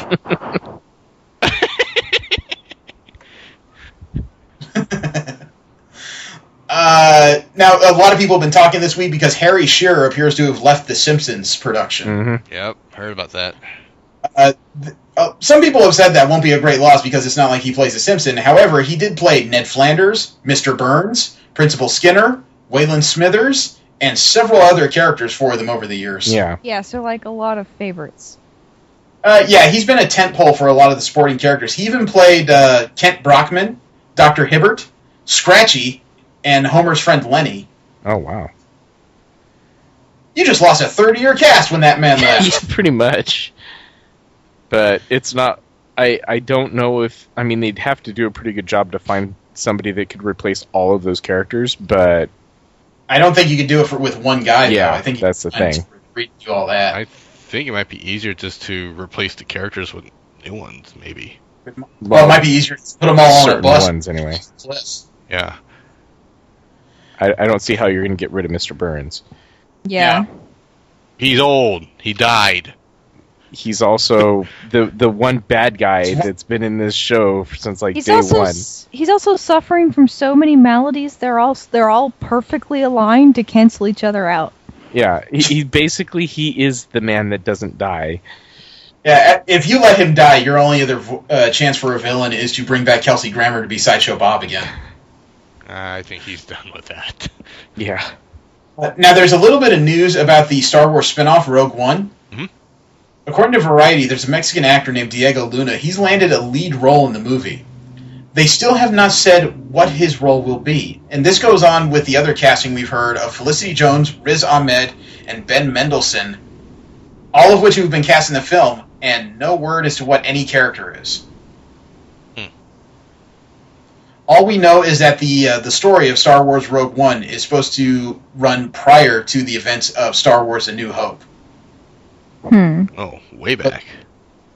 Yeah, but the movie is set for release on December 16th, 2016. They're going to have to work fast on that thing. Well, they're mostly going to be in Starfighters, so...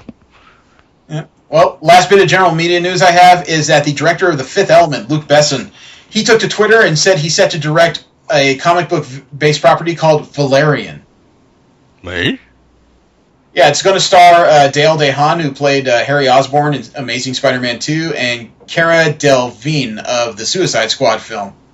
They're going to play the characters of Valerian and Laurelin, respectively. I do not know the story of Valerian. Looking it up. I'm very curious all of a sudden, but I have no idea. Yeah, I haven't heard of it either. It's a French comic.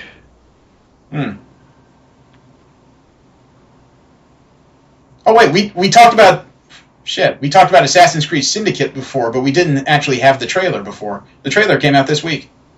Oh, I thought we watched it. Or no, I watched the alpha footage. That's what I did. Ah. It looks like time travel space opera. Kind of BS. Okay. The 1967 when it first started. Oh, that sounds groovy. And ended in 2010. Huh. But they already sold the rights. The rights have probably been bouncing around between studios for all this time. We will move forward into Marvel comic news. We'll talk about the bits of news that come across about Marvel and its properties of new issues and new storylines that are coming out. Biggest news that Marvel had all week as far as its comics was that we finally learned the identity of the lady who's been running around with Mjolnir for the last 8 months. Oh, yeah, which still doesn't make a lot of sense to me. You know, when I first saw that article, I was thinking, I had a new idea in my head, and it ended up being true. It turns out that the lady who somehow picked up Mjolnir from the moon is none other than a cancer-ridden Jane Foster. Here's my question. How the hell did she get to the moon that picked up the damn thing? I'm not very clear on that myself. Maybe somebody dragged her up there to do it, except it seems like all the Asgardians were completely clueless as to who this lady was. Although, I was about to say, in retrospect, Loki would totally do it. Oh, yeah. Just because it's that interesting and funny. She was crossed off Thor's early list as a candidate for it because she refused magical help with breast cancer. She's just going to go through it like every other human. As it turns out, as of issue 8, we found out that the transformations in and out of the Thor getup may be accelerating the breast cancer. Ooh. Oh. So it's turning into a story of a lady who's may actually give her life as the ultimate superhero. Aww. Oh, it's not something that's going to be resolved anytime soon. Is Jane Foster the love interest in the comics as well of Thor? On and off. She was the love interest of his human alter ego, Donald Blake, back when Thor was anchored to a human being, or disguised as a human being. And then later on she found out that what Thor was, and the character really never sparked much of a love interest with Thor in the modern times of comics. She's been mentioned, she's helped out with medical duties and everything, but she hasn't really been linked to Thor for a while. So that makes this even more confusing as to how she got involved in all this. But as far as twists go, not a bad one. That actually leads into the second story, because some people were worried when it came to the Secret Wars that a lot of the more interesting stories going on in Marvel right now, like Miss Marvel or the current Thor and things like that, may be entirely canceled out by a line-wide reboot. The writer of Miss Marvel, G. Willow Wilson, she was promoting the new issue of Miss Marvel, which is coming out as the last issue of the series before the Secret Wars, and a fan asked her if this is the last issue ever or for a while. And she decided to respond, and she wrote on Twitter, quote, "Last before the big Marvel Universe event starting this month. Then every Marvel title gets rebooted in the fall." Several minutes later, she clarified it and said that there would be a line-wide change and a, quote, jumping on point and relaunch rather than reboot, unquote. Interesting.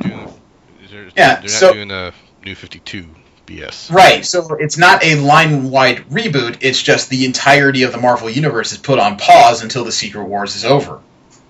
At least if she's accurate. You know, granted, she's writing one series right now for Secret Wars, and it could be that Marvel changes their mind midstream and decides to get more extreme with the changes. But I'm gratified in the knowledge that it seems unlikely that they're going to reboot. Yeah. Because that's half of what makes good comics writing is continuity. And if you just ditch all the continuity, what do we get? 5 Robins in 5 years. Oh, God. Last bit of Marvel comic news is that Marvel is going to release a director's cut of Star Wars Issue 1 and Darth Vader Issue 1. They're reprinting the issues in a director's cut, which means it's going to have more of the original unfinished sketch work in these issues as additions to the finished issues themselves. You also get a little bit of behind-the-scenes knowledge as to what it took to create these particular issues. I don't know if I call them collector's items, but I'm always curious to see how exactly they put some of this stuff together. And Star Wars has got to be even more difficult than other series since you have existing actors you've got to make stuff look like instead of the other way around. Mm-hmm. Yeah. We'll jump forward into DC comic news, and you know what? I have found out that for the first time I can think of in my lifetime, I am interested in reading Action Comics. Now, what changed that? Okay, well, first of all, for people who don't know, Action Comics is the first series that Superman was ever featured in. And Action Comics has been on and off throughout the 8 decades of Superman's history. Wow, that is a long fucking time. And right now, Action Comics is another Superman series that DC is running. Well, as of the first issue, it looks like post the Convergence storyline. I think it's going to be issue 41 or 42. We talked about last week how Superman is having trouble with his powers. Because of his abuse of the super flare, he now cannot fly, it seems. Right. So in the preview that was recently released, he's taking a snowmobile. He wrapped his cape around his face to protect it from the wind, and he's riding to the Fortress of Solitude. Which is kind of a strange story in and of itself, because just wrapping his near invulnerable cape around his face implies that there's something wrong with his invulnerability too, right? Well, if he lost flight, what else does he lose? Okay, so he gets to the Fortress of Solitude, and it doesn't recognize him. Whoa. It says his bioscan is negative. It doesn't recognize him as Kal-El. Then it recognizes that whoever this person is, it's wearing Kryptonian armor, so it sends out a small nanostream and starts pulling the armor off him. Huh. So now he's going to be buck naked in the South Pole. Excellent. Oh, it gets even worse. It took the crest right off his chest, and then it took the rest of what it called the artifacts and pulled the cape off his back. Oh, shit. The cape that was made out of the blanket his mother gave him when he left Krypton is no longer his, according to the Fortress. So his power levels are lowered, his armor's been stripped from him, his last relics from Krypton have been pulled from him, and now they're inside a building he cannot breach. Okay, this got interesting. Sorry? Because he designed it that way. Yep. That's the way it grew, according to the comics, but at the same time, that means that this thing doesn't even recognize him as a Kryptonian anymore. That his power levels seem to have decreased, and everything that is bona fide Kryptonian doesn't recognize him as one. Well, that kind of makes me wonder, because losing his powers weren't what made him Kryptonian. Being a Kryptonian in this type of sun is, what gave him his powers. So that leads me to believe that, whatever he was doing with the solar flare altered him genetically. That's kind of scary. That's been the indication since he started using it, but after all, every time he expended it, he lost all of his powers for a 24-hour period. But it appears that the solar flare itself is somehow monkeyed with his genetics enough that it just doesn't recognize him as what he is. Which is scary. But now you've got my curiosity, because this is Superman more exposed than ever. He's lost an amount of his powers, it seems. His secret identity is no longer secret, and he has none of his Kryptonian stuff anymore. Which, if you remember, we talked a few weeks ago about the supposed design of Superman post-Convergence was just him in a t-shirt with an S on it and some jeans, and that appears to be why this look has come about. He doesn't even have his Superman costume anymore. So he's got to go get his uniform at Hot Topic? Hot Topic, but he went low-tech. After all, his identity's been exposed to the world now thanks to Lois Lane. What was up with that? Why did she just... I don't know the specifics as to why. I just know it did occur, and it's been confirmed by DC Comics. This is his storyline going forward. Maybe we should look into that. That's not to say they couldn't put the genie back in the bottle somehow. He has the world's richest playboy that can help him out creating a cover story when they decide to undo this. And I imagine it's only going to be a matter of time because, fanboys, they don't like change. Wait, isn't Batman presumed dead, though, at this point? Actually, you're right. But that doesn't mean he doesn't know Nightwing. Yeah, but Bruce Wayne left him with nothing. Or, actually, no. He chose not to take anything from Bruce Wayne. Yeah, and he also knows Damian as well, who right now is that superpowered tyke that's running over Gotham City. He's a lot. Speaking of post-convergence, though, there's also a promo image that DC put out of the new Bat armor that Jim Gordon is using. They put out faux blueprints from the Powers Core. Ooh. It looks like it's a little bit broad because I doubt this is how this armor actually works, but it does have some items on it, presumably about what kind of capabilities this armor is going to have. You want to see it? Yes. Yeah. Okay, there you go. I see strobe lights, multi-response rocket launcher. I don't see anything. There it is. Arm cannons fire heat and sonics. Okay, sonic and fire cannons. Oh, wow, they actually study a little bit of science. It says here it's got a graphene armor exoskeleton. This thing's going to be tough. Nice. Oh, wow. I'm looking at where his... I don't think his feet extend all the way to the bottom. Huh, interesting. EKG defibrillator ambulatory response system, so it's got a full medical... so it's got the stuff Batman had in his suit. Great. He's actually standing Jim Gordon's actually standing 2 feet taller. You can see where his feet are in comparison to the suit. Yeah. Look at those shocks in there. Oh, it has a hybrid fuel cell. Okay, it's environmentally friendly. Hybrid fuel cell. Arm deploys cape-shaped bomb shield. Hello, Gunbuster. Nitrous oxide propulsion ejector rocket thrust boot. With shocks. Oh yeah, because everything's better if you got shocks on it. But can you make it bounce, bitch? Suit has digital camouflage capabilities, ventilation, 100 psi grip. Okay, you're going to break some wrists. Don't shake hands. Yeah. Anti-grav Magnavolt all-terrain stabilizer. That's a funny word for a foot.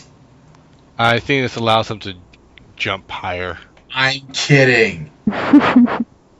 Wait, this thing has guns. I see live round magazine, armor piercing, smoke, pulse, tear gas equipped. I imagine he's going to be using a lot of pulse. Oh, they definitely... The writers definitely designed this thing to be multi-use. Seem to have put a lot of thought into it. The most important thing, those little antenna, Powers Core remote override. Oh, I thought you were going to say cup holder. DC Comics is also making a full series out of an interesting property. They've decided to go forward and make a series based around the bombshell designs for their DC heroines. Really? Yeah, remember the 1940s-style pinups they made of Wonder Woman, Black Canary, Harley Quinn, and several other characters? Mm-hmm. They're making a comic series based on that. That's interesting. It's supposed to be a female-focused series, part of DC's Digital First Comics initiative, so it's going to be on the web before it's on print. They've already done some digital firsts, including Wonder Woman 77, which is a continuation of the Linda Carter TV show. It's going to be written by Marguerite Bennett, and art is going to be by Marguerite Savage. Okay, it looks like they're putting some thought into it, at least. And the last bit of DC Comics news I have was kind of a surprise. DC almost made a sequel to The Killing Joke. Oh, yeah, I think I read this. Yeah, the news came from the original artist of The Killing Joke, Brian Boland, who was at the Misa Comic Convention in Moscow. God, that must have been a story. He said that DC approached him about a follow-up to the Alan Moore tale, The Killing Joke, within the last few months. The comic was supposed to be written by 100 Bullets writer Brian Azzarello, who's the guy who did the Joker one-shot we did a while ago. Mm-hmm. The artist turned down the chance to draw it because he thought it was just too much at his age. He said that he believes DC isn't actively seeking a replacement for him on the project, so there could be a chance that the Killing Joke sequel they're talking about never happens. I'm not sure how to feel about that. Yeah, me either. Because, I mean, it seemed like in our conversation we agreed that the Killing Joke we didn't think of as necessary reading, but a lot of people still do. And a sequel, at the very least, would be big business. I'm more worried about backlash from the social justice warriors. What? Remember when they had that cover, that Batgirl cover, taking homage to the Killing Joke. Yeah. I think there might be some similar backlash to that. Do you remember the story we read, though, that it wasn't the people complaining about the covers that actually got that pulled? Really? I thought he pulled it in response to it. No. What happened was DC published the art as promotion, saying that this was one of the what do you call it, the alternative covers for an upcoming issue of Batgirl, when they hadn't even finalized it yet. And people had said, there were certain people that said they didn't like it. The reason why it was pulled wasn't because of those people, it was because of the people who responded to the negative comments who overdid it. The people defending the cover were the ones that were so busy with all kinds of bizarre threats, including rape and death and all that. That's why they pulled it. Okay. So people got overblown to... It was pulled because of overblown response to criticism. How freaking bizarre is that? That's new. It's stupid. Yeah. It's not the first time something like that has happened, though. I mean, goodness knows. Remember the fight over Mila Manar's Spider-Woman cover? Yeah. We'll move into general comic and convention news. This is where we talk about comic properties that aren't DC or Marvel, and a bit of news about the conventions that we tend to frequent. The last wave of San Diego Comic-Con 2015 guests has finally been announced. That's the 12th wave.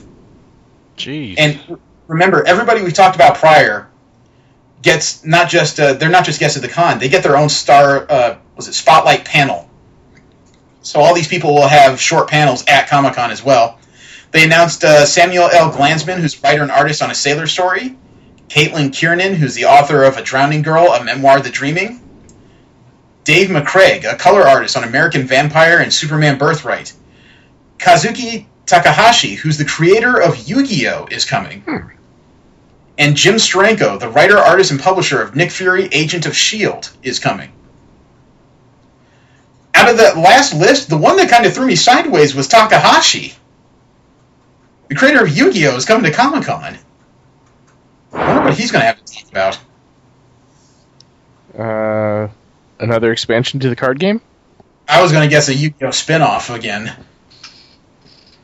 But either way, I think that's an unusually interesting guest. And isn't it kind of weird that he's not going to Animix, but he's going to Comic-Con? Yeah. That is bizarre to me. There's also some new details that have been released about Con Man, the Alan Tudyk series that was Kickstarted not too long ago. Mm-hmm. It was mentioned that the panel for Con Man is going to be on Thursday the 9th at 3:45. So right on the first day. Yeah, this news came via the series producer, PJ Harzma, who said he thinks that the panel is going to be right between Doctor Who and Marvel. They'll be doing press in the morning, and then hopefully there'll be a party somewhere, and they'll announce it later. He also said that on Friday, Alan Tudyk is going to be hosting Nerd HQ and doing a Con Man panel at Nerd HQ, and then partying there on Friday night. Nice. Something tells me we're going to have to start writing down where we expect to be. Yep. It was also announced that Star Trek Axanar is going to be going back to host a panel at Comic-Con. Star Trek Axanar is the story of a reference battle in the original series of the Battle of Axanar. It's going to be following the character of Garth of Izar, a hero of James T. Kirk. And at the panel, Axanar expects to have giveaways and a first look at Axanar.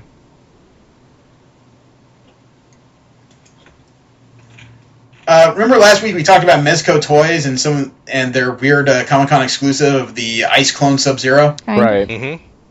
Boy, they announced a couple more interesting ones. Ooh. I'm a fan of Breaking Bad. And it's one of those action figures I never could say that I actually wanted, but I could see myself buying. They made a Heisenberg action figure. Not only did they make Heisenberg, they made Saul Goodman, too. The skeezy lawyer from the show? Uh-huh. Oh my god. I have no good reason to want this, but I do. They made that announcement. They also announced that they're doing a Walpurgis Living Dead doll, which is just freaking creepy. But you can pre-order it right now at MiscoToys.com. Would they allow you to pick it up at the con? Very likely, if you pre-order it, yeah, you just have to be able to show up probably with a proof of purchase. That would be cool. Would be kind of nice to be able to get a con exclusive without actually having to fight for it. Mattel also announced that they're working on... Mattel was the ones working on those weird Thomas and Friends DC amalgamations. Mm-hmm.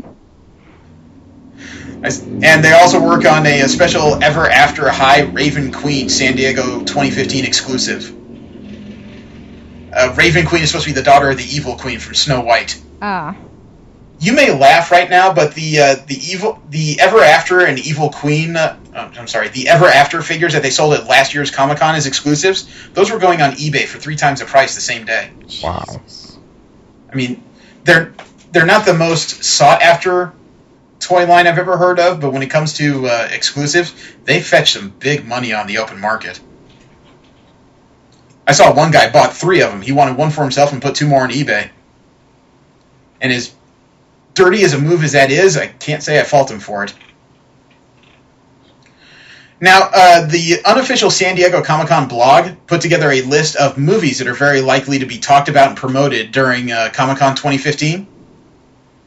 And because of the discussion that Marvel, it seems like, or Marvel Movies is going to be skipping Comic-Con for D23, they still came up with a pretty impressive list. Of course, there's a new Fantastic Four reboot. There's Batman v Superman, Dawn of Justice. There's a new movie with Tom Hiddleston called Crimson Peak. It's being directed by Guillermo del Toro. Maze Runner, The Scorch Trials. Deadpool by Fox. The Man from U.N.C.L.E. is getting a movie. That's a movie I haven't seen in a long time. Well, it was a TV series, a 1960s spy show. Yeah. But it's starring Henry Cavill. There's also Hitman, Agent 47. The Hunger Game Mockingjay Part 2. Oh, kill me now. Angry Birds? What? What? Holy crap, I think I just broke half our show.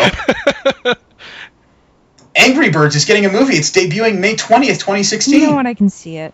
I haven't even played it. I don't even know screenshots, but I can still see it. Let me see. The continuance of the Divergent franchise, Allegiant Part 1, is going to be talked about very likely. The Power Rangers movie by Lionsgate. Mission Impossible Rogue Nation. Warcraft. Oh yeah, I'd be surprised if Warcraft didn't show up at Comic-Con this year. The Martian, X-Men Apocalypse, Victor Frankenstein, The Fifth Wave. Huh? The young adult dystopian scene is already pretty full, which might be exactly why Columbia or parent company Sony need to promote this film, which stars Chloe Grace Moretz, Nick Robinson, and Liev Schreiber.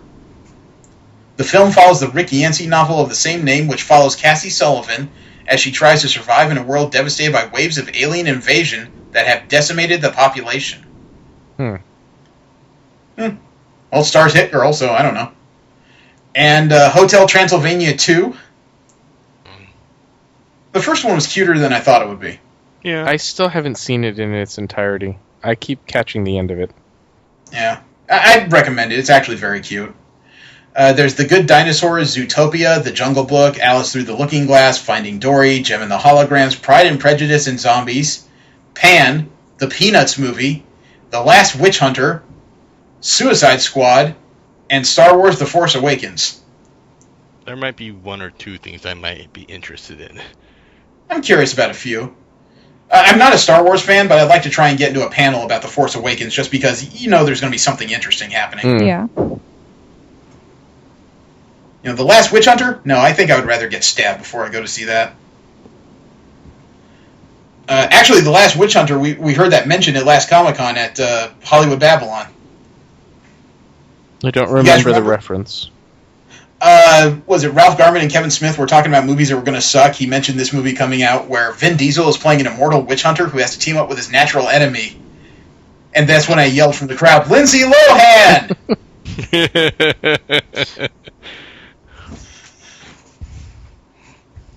Let me see. There's also a... Interesting. The Hollywood Sci-Fi Museum apparently is going to have a booth at Comic-Con as well. Oh, we need to talk if you remember to them Jesse, we spoke to them a little bit. However, they said that the stars of Supernatural are going to be at their booth for a signing. Oh, I hear you already. Yeah. They took to Twitter last week asking which stars of Supernatural you would like at their booth for signings. Please let it be Jensen Ackles. Well, they didn't announce which one because they're looking for suggestions. It sounds like they have the connections to make it work. And judging from the conversation Jesse and I had with him, he's one of those guys that has quietly made backroads through a lot of sci-fi. Which one, Jensen? Or the guy who put together the Hollywood Sci-Fi Museum. Oh.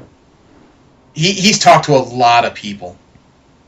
And their Kickstarter was successful, so hopefully the building for the Hollywood Sci-Fi Museum will be done somewhere in the next year. Now, Doctor Who has a comic book. A lot of people may not know that. I think was it IDW or was it... IDW or Boom? I think it's Titan Comics. Okay. Titan Comics is putting out a Doctor Who series for the 10th, 11th, and 12th Doctors. But they've announced that in August and September of 2015, in place of those ongoing series, they're going to feature all 3 Doctors in a crossover event. Oh, nice.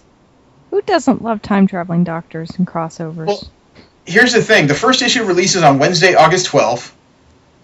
And the writer of this, Paul Cornell, has said that there will be 4 Doctors coming together in this crossover.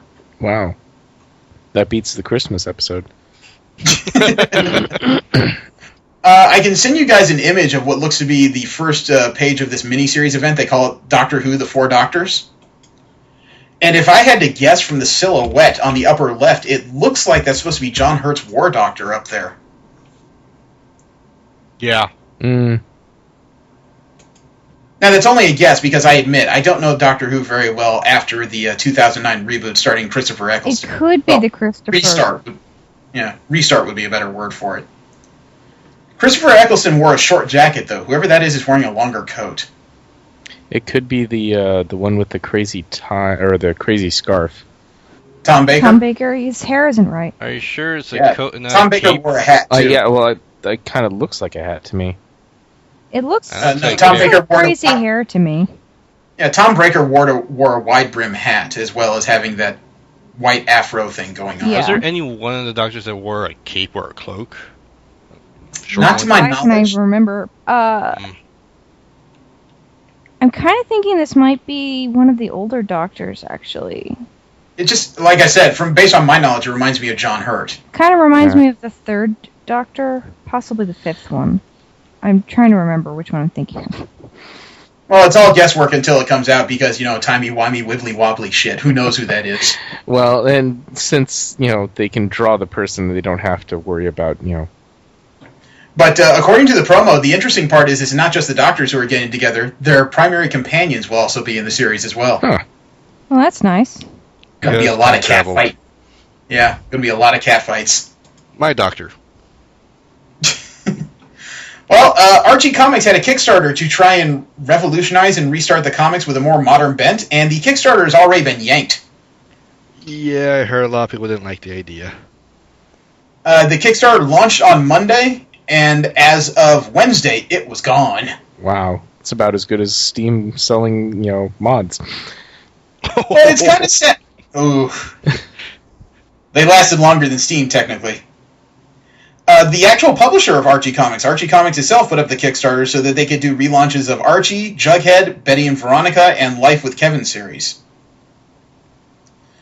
It's kind of unfortunate because it sounds like the Kickstarter was rolling along pretty well. After 2 days, it had $34,506, which was less than 10% of their $350,000 goal, but it was a solid start. However, fanboy backlash happened, and they didn't like the proposed changes to the series, so Archie Comics decided to pull down the Kickstarter. I think that sucks, man. Change needs to happen, people. Sooner or later, it can't be 1960s Riverdale forever. Right? They actually had some decent names behind it, too. They even had Adam Hughes working on the Betty and Veronica book. Adam Hughes has done, Avengers, for frick's sake. Yeah. I'm kind of thinking about it. If they'd actually kind of made a story out of it, kind of like Pleasantville, I could see that being really cool. That would be fun as hell. Oh, yeah. Last bit of general comic book and convention news. Frank Welker is going to be at the next BotCon in 2015. Megatron. Yeah, Megatron, Scrappy-Doo, Scooby-Doo. The man who didn't realize people wanted to hear from him. Yeah, several animated monkeys. Scooter from GoBots. Yeah. However, you do not get access to Frank Welker as part of general admission. Okay. You have to get something closer to the VIP packages to get to a signing with Mr. Welker. Wow. Those are pretty expensive, as I remember. Yeah, Transformers Collector Club members who have purchased a Frank Welker VIP pass, along with a Primus or Golden Ticket package, will still be able to meet Frank Welker. BotCon is happening this June 18th to 21st at Pheasant Run Resort in St. Charles, Illinois. God, that's one of the few times I would actually consider a VIP package if I got to sit in that man's presence for a little while. Mm-hmm. That would be cool. We have anime in Japan news. Steve, Jesse, and I are anime fans. V, she can stand it. We're trying. But that's accurate. Yeah, we don't have too much anime in Japan news. We do have one that's interesting because, Steve, Jesse, do you remember a former powerhouse in the anime community, Animigo? Mm-hmm. No. They have started a Kickstarter campaign to try and bring Otaku no Video to DVD and Blu-ray. Really? Yes. They're currently previewing the campaign, trying to see what kind of response it would get. But they're playing around with it right now on Kickstarter. What was the synopsis of Otaku no Video? I'd always see it on VHS shelves, but I never learned what it was about. Oh, man. I don't know if I actually watched it myself either. Well, it was always hard to... During that age, you and I would have been kids, and that's one of those things that's hard to pass by parents because all you saw is somebody in this more risque Playboy bunny girl outfit with some kind of bizarre wand. It's not one of those things parents would look at and go, okay, it looks like this is good for a 12-year-old. No. Especially my parents. My mom in particular. Okay, let me see. According to Wikipedia, the plot summary is, quote, the story begins in Otaku no Video in 1982, where the main character is a normal Japanese male, Ken Kubo, living quite happily in Japan during the year 1982 with his girlfriend Yoshiko, and as a member of his college's tennis team, until he meets one of his former friends from high school, Tanaka.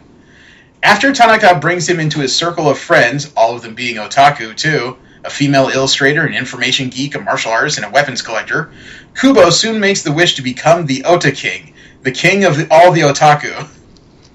Kubo's quest continues more in more Otaku no Video 1985, set 3 years later. He manages to create his own model kits, open shops, and even build a factory in China. Later, he loses it all when one of his rivals, who's also married to Yoshiko, who never forgave Kubo for abandoning her, takes control of his enterprise with Tanaka's unwilling aid. But after Kubo and Tanaka make peace, teaming up with the hard-working artist Misuzu, Kubo and friends successfully take over the anime industry with a magical girl show, Misty May, during the 90s. Once they have reached the peak of their ambitions, Ken and Tanaka create Otaku Land in 1999, the equivalent of Disneyland for otaku. So there's naked women everywhere. The story suggests Otaku Land to be located in the same city of Urayasu Chiba Prefecture as the original Tokyo Disneyland. Many years later, Ken and Tanaka return to Otaku Land in a post-apocalyptic submerged Japan and find a central structure, a giant robot converted into a functional spaceship piloted by their old otaku friends. Miraculously rejuvenated, they fly off into space in search of the planet of Otaku. Okay. No. The blue fuck, someone was on meth! No. I'm You know, not they were gonna on that touch Heisenberg this. blue meth for this. That was weird. Someone was smoking wasabi. Yeah. You know, that was otaku dreaming before social media, okay? The only other anime in Japan news I have is kind of unfortunate, and it's almost a WTF. There's a police officer who got in trouble over Clannad. Man? Okay. The Clannad band? is one of those... Is it a moe anime? Is that accurate? It started out as a love dating sim, if I remember correctly. Okay. Well, this particular officer, his last name is Blunt. which is kind of bad in and of itself. His name is Matthew Blunt. He's been suspended for one 10-hour shift without pay after sending in a GIF that featured Clannad. One of the characters in it, and I'm not sure... the character is called Fuko. In the picture, she has a small party hat on and her hands raised like she's raising the roof. And at the bottom of the GIF, someone added the text, "Oh shit, nigga." Okay. Unfortunately, his supervisor got word from this because he sent it from a department-paid cell phone. The reason why he sent this GIF was because he was celebrating winning $32 in the lottery. Damn. According to the interim police chief, David Del Rosso, Blunt took full responsibility for the racial pejorative in the GIF and acknowledged his actions. This is his first disciplinary action since joining the force in 2010. Yeah, that's kind of just okay, I fucked up. I can see why other people would be pissed. I'll take the hit. Yeah. I'll be good. Yeah. If he had sent that from his own cell phone, it would just be awkward. But sending it from a department cell phone, especially in the wake of everything going on lately, yeah, that's bad form. What's been going? I must be oblivious. Recent spate of questionable deaths of African Americans in police custody. And I hadn't heard about this. Of retaliatory police killings. Yep. There's all kinds of bad stuff going down. The race relations are kind of at a decent low point right now. Yep. Moving on into nerd interest news. God damn it, Adam Savage is a nerd. Yes. Now, for those who don't know, nerd interest news is where we talk about things that aren't necessarily comic book related, but they interest us. And Adam Savage has been at the last few Comic-Cons. He's been helping to run one of their events, Woodstock, which is a ticketed event outside Comic-Con. He put together a 40-minute video on YouTube of him and a team of people putting together a perfect replication of the captain's chair from the original USS Enterprise. Nice. Pics? Unfortunately, there isn't one because it's just the YouTube video. He ordered the replica of the captain's chair from eBay. He found it to be totally sad and inaccurate. And since he's a fanboy who has practically nothing else to do... Oh, dude, he's in the suit. Yeah, he and his team got together and built one. I love the comment, Adam Savage is a national treasure.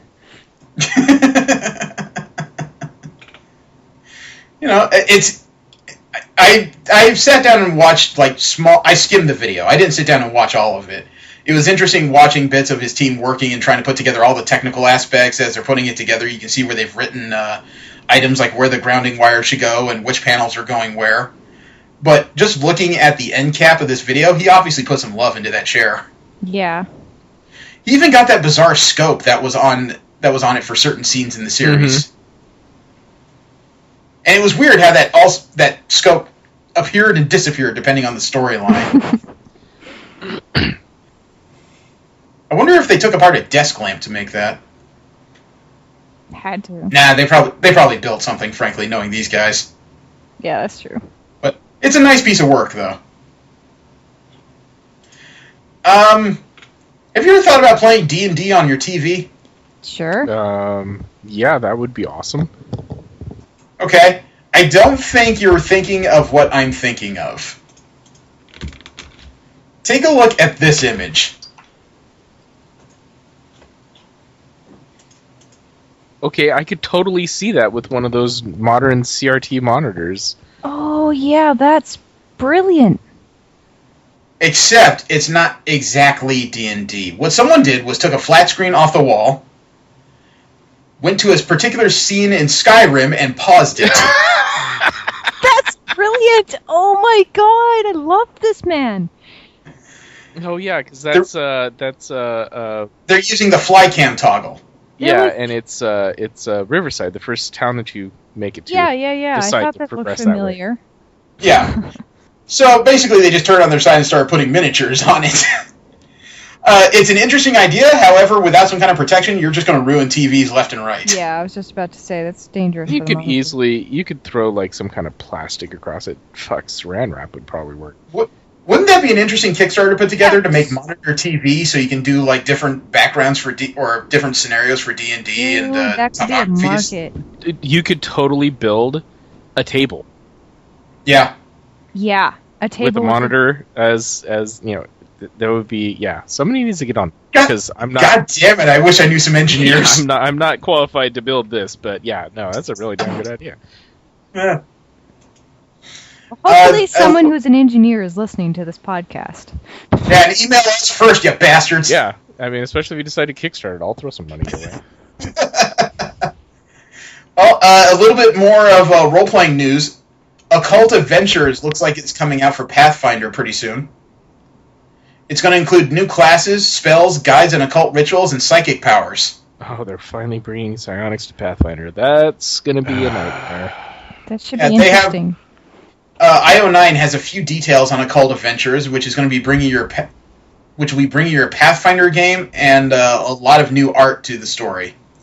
The top image is, some of the images are being done by Tomasz Krystowski and depicts the effects of the Dream Voyage spell. It allows the caster and her allies to traverse the dimension of dreams within a fantastic vessel that glides among dreamscapes. It's also going to introduce things like Nagas to Pathfinder. I wonder how... Wait. I know that's not copyrighted. Never mind. No, Nagas in general are not copyrighted. Yeah, they're actually Japanese mythology. Lore? Yeah. No? Yeah, they're mythology. I think it's... Nagas in particular, I think, are Japanese mythology. I think there's more than one Naga, actually. Yeah, well, I mean, they have several different types. It's probably either that or... I want to say it's actually Greek, but I could be wrong about that. Really? Would you guys like an excerpt from Occult Adventures Hindu, on? Sounds right. Yeah. Would you guys like an excerpt from those Occult Adventures on auras? Sure. Quote, you can teach your characters to open up their chakras, engage in psychic duels, or even leave their bodies behind and let their minds wander through the dimension of dreams. These rules can serve as the hook for an adventure or even an entire campaign set in the realm of the occult. Take auras, for example. With these rules at your disposal, you can grant your player characters a new way to interact with the characters and monsters around them. Is the wolf giving off a bright red aura? Then it's best to leave it alone or prepare for a fight. Is the merchant radiating an oily green aura? Then it might be a good idea to reconsider the value of that sword you're about to buy. Occult Adventures is designed to give you new ways to explore the world around you, giving you all the rules you need to uncover the truth, unquote. I like it. That'd be very useful in my current campaign. So all your player characters are Psylocke. Hey, the Psychic Warrior was OP, but pretty badass. I like it, but at the same time, being on the GM side of things, I'm worried. Steve? Yeah. Hey, I have never made a psionic character in your game, for good reason. No, but you keep making monks. Oh my god, you build monks? I do. So do I. I build so many fucking monks. Yeah, remember my monk that survived the fire trap? God, I once knew someone who built a monk with a 50 AC. No, I think it was more like 80. Well, I'm in Pathfinder. I think my current stats at level 9. Jesse decided to throw an entire orc army at me, and none of them could tackle or anything because my CMD was like 52. Stupid. Jesus. I still remember the D&D campaign we were in. We didn't have enough characters, so the DM had us roll an entire second set. Yeah. My primary was a monk, and I was following a mutual friend of ours, Jared, who was playing a thief. Not a very good one at that. Nope. And he actually found a trap on a roll. He found a fire trap. And he just said, I'm going to disable it. And that's about the time my monk is standing over his shoulder and says, no, wait, don't. And he just rolls badly and hits click. The fire trap goes off. He rolls a perfect 20, so we figure he's standing in the eye of the explosion somehow, as 3/4 of our secondary characters are incinerated and killed. Yeah, I never even got to play my Psychic Warrior. That was a Psychic Warrior that I made, and he died while I wasn't even there because I was at work. Yeah, and as everyone is laughing and bemoaning, the DM looks at me and says, Jeremy, you need to roll safe for your monk. So I throw a 20. So the best guess we have is that not only is the thief standing in the eye of the explosion, but the monk is doing a handstand on his shoulders, sitting in the middle of this. Oh, I figured I don't know. The ultimate one that we had was with one of our DMs where he has this dark elf character that he plays in a lot of his campaigns and whatnot. And the guy's totally OP, but he's always an NPC, and he's just kind of like a story hook. And he's guiding our adventures into this cave.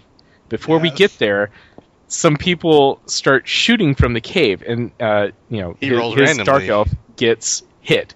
So he's got all these bolts, and arrows sticking out of his chest, and one of our friends is playing a warrior, and he's using a scythe. Yeah, a weapon master. And so it takes two hands to wield, but he's holding the lantern. So he's looking around going, what the hell am I going to do with this thing? So he hangs the lantern off of the arrows sticking out of this guy's chest, says, here, hold this, and charges into battle. Left the GM who doesn't stop talking speechless. It was so awesome. Well, before we get completely off track, we should push forward here. I sent you guys a link. There's an interesting picture of Natalie Dormer. She plays Marjorie Tyrell in Game of Thrones. Take a look at it. Okay. All right. That's a figure. Looks like she's in a game or something. That is actually the work of an artist from Weta called Nick Gall. He does all kinds of 3D art, has an interesting website that includes wallpaper-size art. He actually does hair, individual hair, when he works on these things. I mean, I could tell it wasn't real, but at the same time, it's very realistic. It's very close, yeah. It's a very close simile of Natalie Dormer. I'm honestly having a hard time trying to figure out what gave it away. It's the skin. It's That's the problem when it comes to 3D art, is that often you approach a phenomenon called the uncanny valley. Yep. When things start to look too real is when they start looking inhuman. Yeah. Kind of like Kim Kardashian. Shots fired. Because he didn't go for, complete proportional, it's not a mirror image of each other. You know what I'm saying?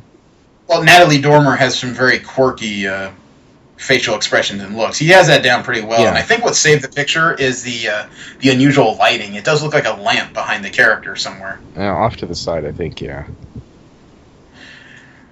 Speaking of actors and actresses, though, IO9 and Rob Bricken put together a list of 15 actors who tried to become action stars and failed miserably. Ooh, I saw this. I didn't actually look at it.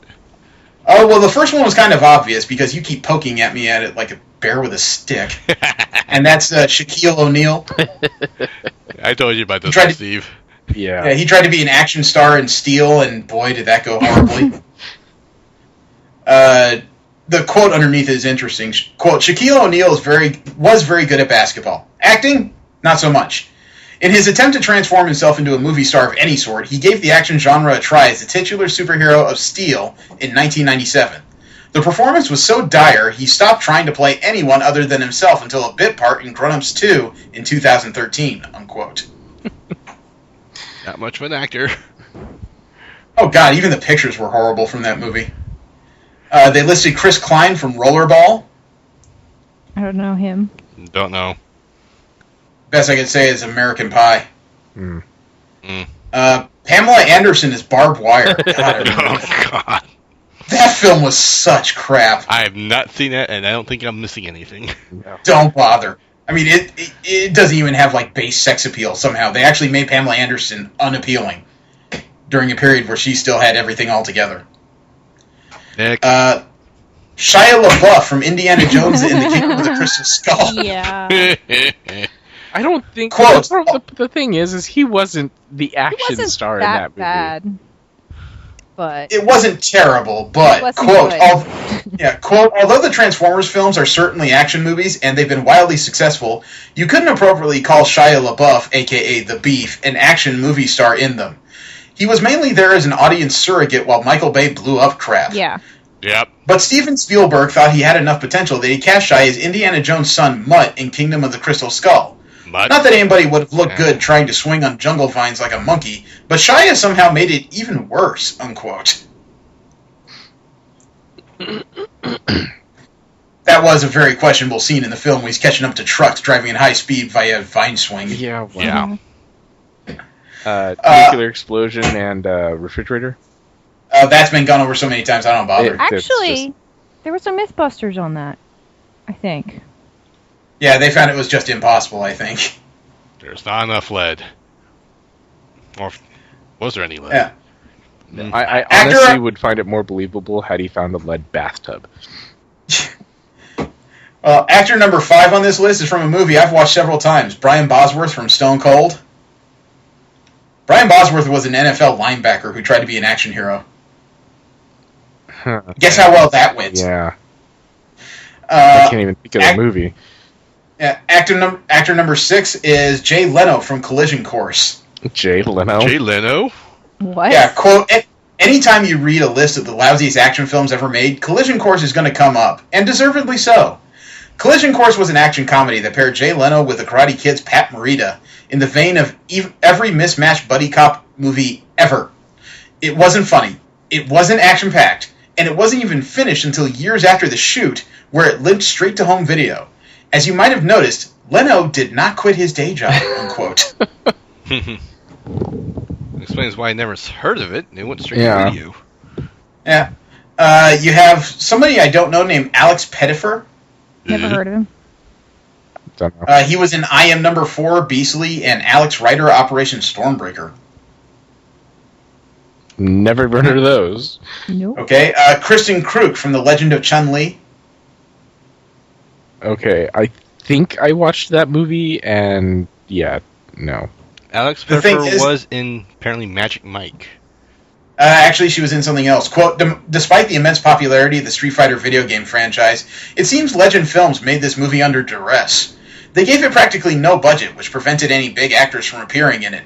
This allowed former Smallville star Kruk in her big break, while also immediately ending her movie career, because neither she nor the movie were at all good, unquote. Actor number 10, I do recognize, but Sam Worthington. Quote, Sam Worthington is the star of Avatar, which is not only an action flick from the king of action flicks, James Cameron, but is the highest grossing movie of all time.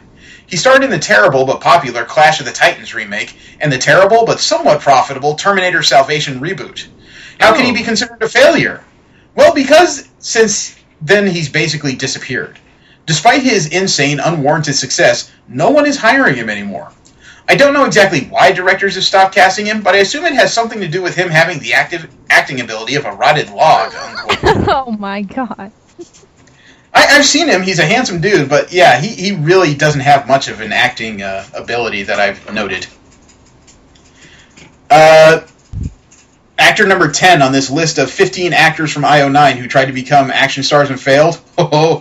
Steve, you want to hit the Wayback Machine? I don't know. Vanilla Ice. Cool as ice. Oh, wow. I didn't even realize there was an action movie with Vanilla Ice. The only one I remember is The Turtles. No, he did make a movie, and it says, I think he made actually a few movies. This one in particular says, quote, Vanilla Ice was once not only popular, but a popular rapper. So popular, in fact, he was allowed to star in an action movie. This was a huge mistake for everyone involved, unquote. You know, he does rock now. He hates rap. Yeah, I've seen it, and he doesn't do rock very well either. Actor number 11 on this list is Taylor Kitsch. Don't know. I kind of Yes, remember that name. Yes, you do, because he played one of the worst mutants ever in a Wolverine movie. Oh. Gambit. Yes. Quote, I hate that Taylor Kitsch is on this list, because anyone who's seen him on Friday Night Lights knows he's genuinely a good actor.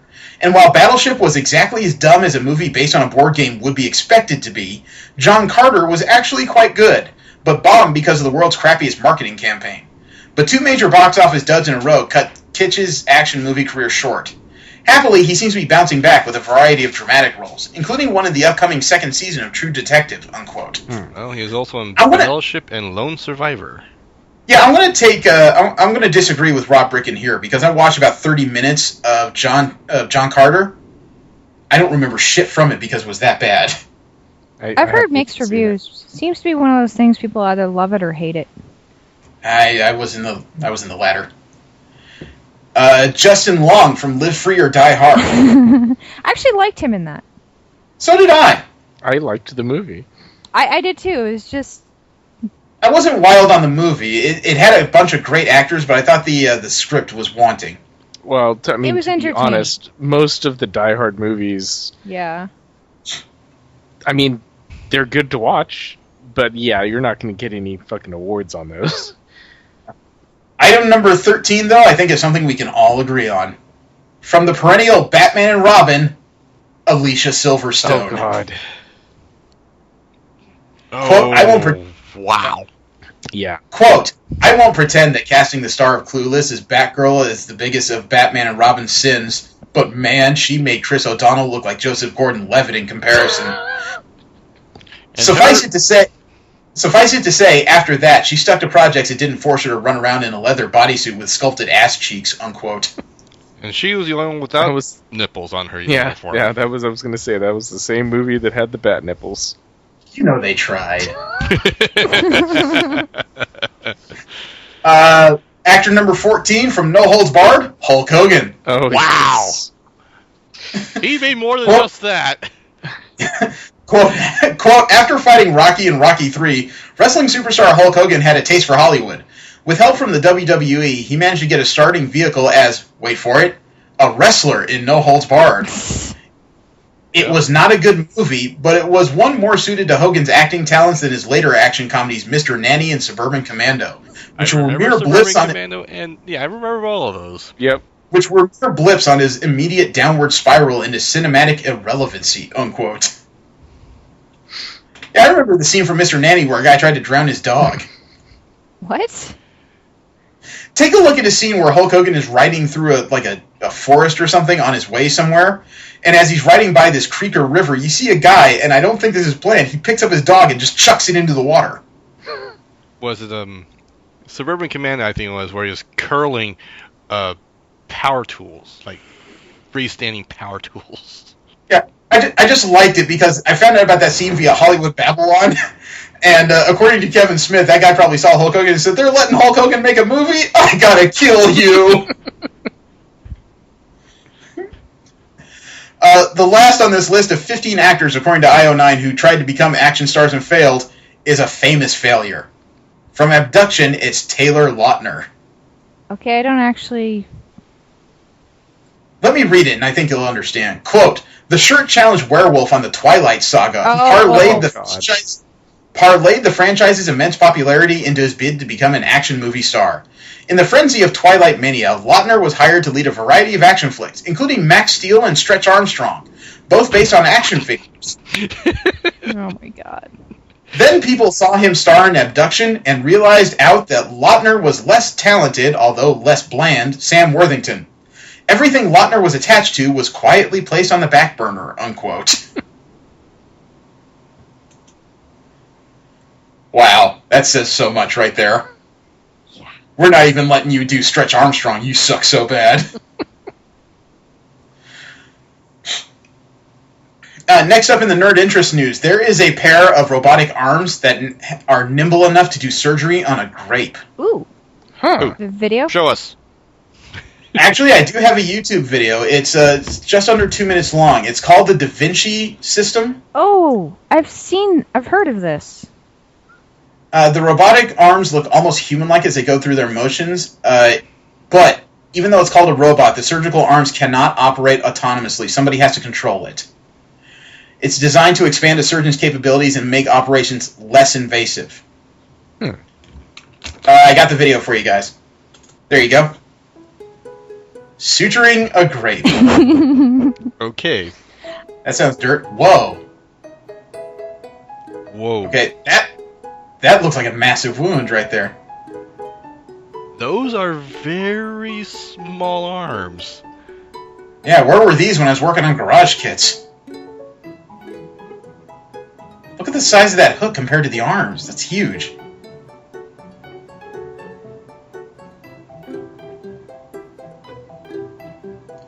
I can almost see real hands doing this. Well, I mean, because they're controlled arms, that means they'll be less shaky than a surgeon's hands would be doing the same work. Which means they could be drunk while doing this.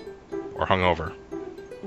I would hope. Damn it! Or they could, or as we read in the previous story, they could be hacked and just give you a lightning bolt. Or noobs.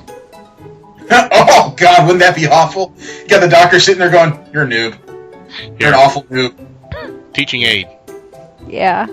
God, Holy this shit, is so cool. those searchers though. That's a very good repair This job. makes me want to be a doctor just so I can play with this. And grape skins are fucking delicate. Look at this. Looks like they're interchangeable arms. Oh yeah, you got to be able to cut the suture so you can end the stitch. Oh, there's just multiple. Holy shit! So cool. That? Wow. Fucking A. Oh, disclosure statement though. Serious complications may occur in any surgery, including Da Vinci surgery, up to and including death. Nice of you to point that out. That's standard part with any surgery. Yeah. I know, it's just nice of them to point out, yes, this could save your life if it doesn't kill you. But should we let them know what we saw at the end of that shocked us all? What, the bottle? Yeah, they did the whole thing inside a milk bottle. Yeah, we did mention that. Really? We did? Yeah. That was amazing. The first warm-blooded fish has been discovered. Oh, I saw that.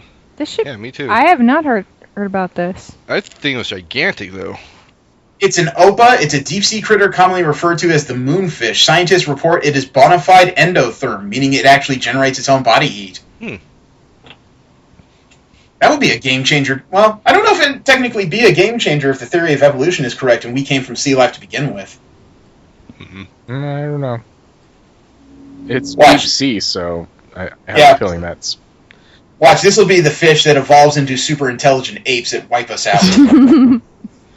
We won't see that for a few million years, though. We're safe. I'll be safely dead by then. Well, we have the Fukushima plant dumping radiation. I don't Things know. may- We've been studying squids. Oh, don't get me started on that. I sent you guys a Not picture of the squids. opus. Jellyfish. Yeah, I sent you guys a picture of the opa so you could take a look at it. It's a big fish. Ooh, that's a big fish. So I guess it probably lives in. Wait, you said deep sea? Yeah. Deep sea fish, That yes. doesn't make any sense. How much you want to I make don't those spots actually illuminate? Because I would think it would have to be like in tropical regions so it could get warm. No, it's Well, I don't know. generating its own heat. Yeah, deep sea would be cold, and it's an endotherm. That means it's a warm-blooded creature. So it could just be insulated like polar bears. Yeah, I'm assuming that it's got some form of insulation because otherwise, It couldn't survive. Yeah. It's probably an interesting why it discovery. looks stuffed. Yeah. Now, I've got a story that's kind of interesting. You guys know who Dwayne Johnson is? Yes. Yeah. Of course. The former wrestler known as The Rock, master of the people's eyebrow, the most electrifying man in sports entertainment, and we found out he's going to be Black Adam in an upcoming movie for DC. Yep. And Warner Brothers. Nice. There is a reporter who found out what Dwayne Johnson's eating habits are when he's working out. Okay, the reporter in question is named Sean Evans, and he decided to take Dwayne Johnson, or The Rock's, diet challenge. Would you like to hear what he had to eat? Yes. Okay. Okay, you have to do strict food intake. Evans started his day off at the gym and went for his first meal, and this is what The Rock eats during a day. I almost say get a pen because this sounds amazing. 36 ounces of cod. Okay. Wow. 12 whole eggs. 12 whole eggs. Right. 2 cups of oatmeal. 12 ounces of sweet potato. 4 cups of vegetables. 8 ounces of chicken. 6 cups of white rice. 2 tablespoons fish oil. 8 ounces of steak. 12 ounces of baked potato. Spinach salad. And 30 grams of casein protein. Basically, he's wiping out a hometown buffet. And a partridge in a pear tree? Yeah. So this man, Sean this Evans... is over the course of a day. This isn't breakfast. Right. Okay, so Evans went to the gym, and he started his first meal, which was cod, whole eggs, and oatmeal. The first quarter of this list, okay? The problem is, Evans is not very good with cod. 36 ounces of cod, that might be close to a whole fish, frankly. Yeah. He toughed it out and he ate the fish before, going to his next workout. 2 hours later, he had to move on to his second meal, which was more cod, but this time it was paired with sweet potatoes and vegetables. Then he went to the third meal, which is the chicken, the rice, and the vegetables. And by the time he had to eat his fourth meal of the day, which was more fish, Evans was sick to his stomach on the cod. He ended up vomiting. And he continued. To vomit? No, he continued with a plan. Instead of a lunch break, he went for a workout at the gym to free up some space and eat meal 5. Oh my god. He tossed down meal 6, and the fish was just too much. He made it to meal 7, which was his last for the day. And that's all he could take. 7 meals in the first day of The Rock's eating plan, and he couldn't make it. He put up a post that says, quote, "I respect The Rock. What if you had the money that he has and the success he has, right? Like you would just be waking up at 4 o'clock in the morning and just shredding legs and just eating this meathead food around the clock every 2 hours. Respect the hell out of it, man. Respect the hell out of Dwayne Johnson," unquote. Because I can't fucking do this. And those comments got to The Rock, who sent back a tweet in response that says, quote, "Awesome and effing hilarious. Missing element was being on your feet for 14 hours a day shooting movies. Then you'd crush it, bud," unquote. Yeah, I mean... The Rock often seems to be one of the most affable and approachable people in Hollywood somehow. He seems cool. Seems very down to earth. Well, he's not just down to earth. I follow his Facebook, and every once in a while it seems like he's posting because he gives people cars. But he gives the lesser people in his life cars. He gave his housekeeper an SUV. Nice. Damn. He gave a car to his little cousin who had just learned to drive. I mean, he actually seems to be spending his money on his family. That's good. And family is a broad term for him, it looks like. Also in nerd interest news, did you know you can be tagged by DNA? Explain. There's a Subway franchise in Knoxville, Tennessee. It's the first business in the U.S. to arm itself with intruder spray.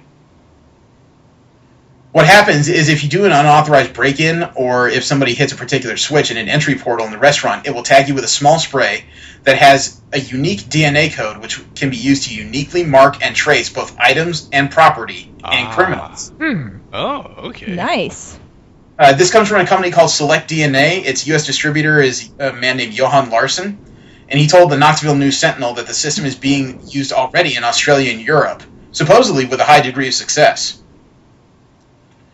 Anyone bold enough to ignore the warning signs and break into or out of this particular sandwich shop in Knoxville will be coated in a fine mist of synthetic DNA.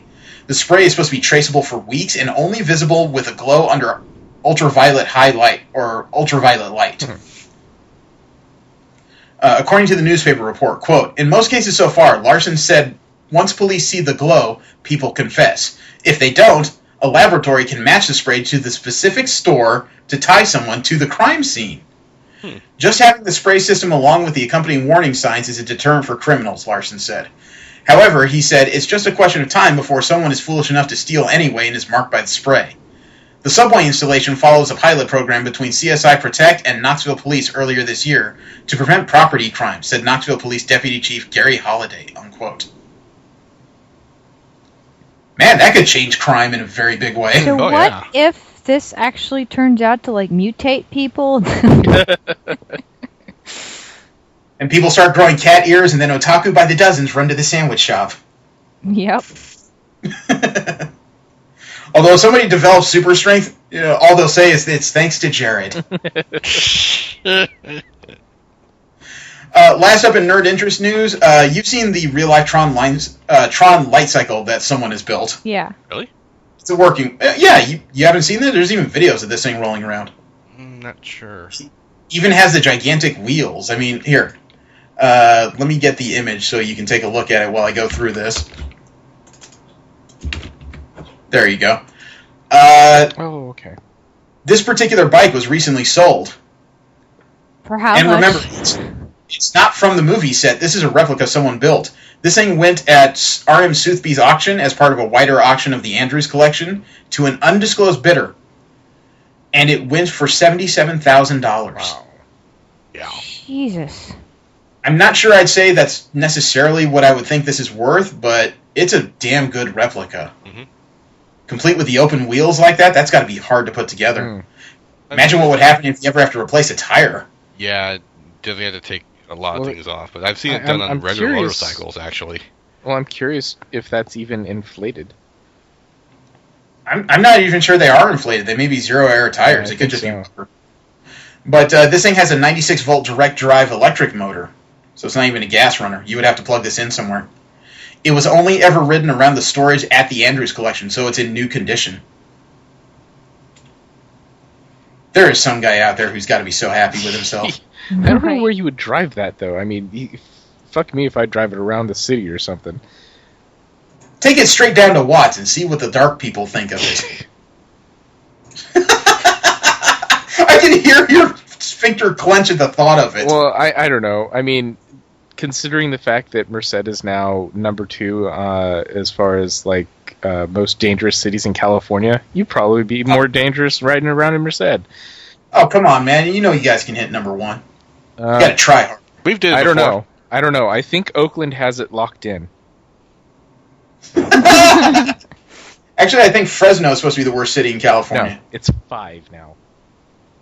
Oh, they've actually moved up. 5th from the bottom, still bad. Isn't that sad when being the fifth most dangerous city in California is an achievement? Yeah. Well, I think they were number 2. We took their spot.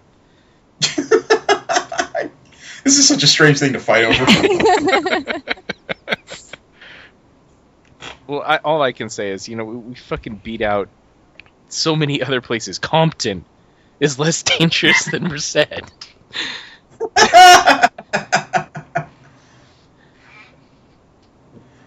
I mean, of course, it's per capita, so, Yeah. But even still, yeah. All right. Well, we'll go on to our What the Fuck corner. We talk about those news stories that make us just surprise us in some way, both positive and negative. And unfortunately, our first WTF story has to do with a really, really big dick move. You guys ever heard of Too Awesome Studio? No. They did a Kickstarter campaign for a shooter game called Dimension Drive. Okay. All right? And they just got screwed over badly. The Kickstarter was close to the end. There was only a few hours remaining in the Kickstarter, and they were down from their goal. It didn't look like it was going to go through. Then, out of nowhere, someone pledged 7,000 euros. Damn. That's not uncommon. So the person pledged this money but didn't have it. No. Oh. No, it's even worse than that. Oh. Because just before the Kickstarter ended, they rescinded that pledge. Oh. I wonder if it was a typo. No, the person completely pulled the pledge. It wasn't like they suddenly pledged a different amount. They just yanked it and ran. The guy in charge of it, actually, when the pledge first came through, the dev team at Too Awesome Studio put out a tweet on May 13th that says, quote, "Who is Jonathan? Jonathan is our hero. We love you and we want to meet you in person. Thank you. 7,000 euros in a single pledge." Unquote.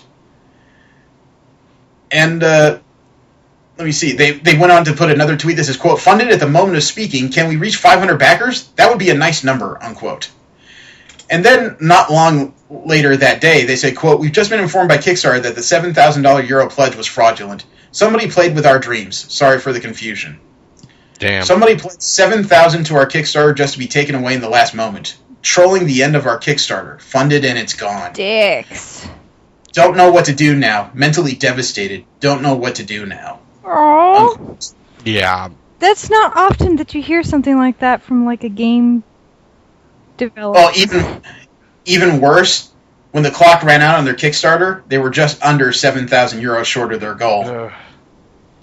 But at the same time, it's like, yeah, the pledge was fraudulent, but I mean, it would have happened either way.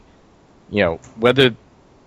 Well, not necessarily, because people might have contributed more if they thought it needed more money.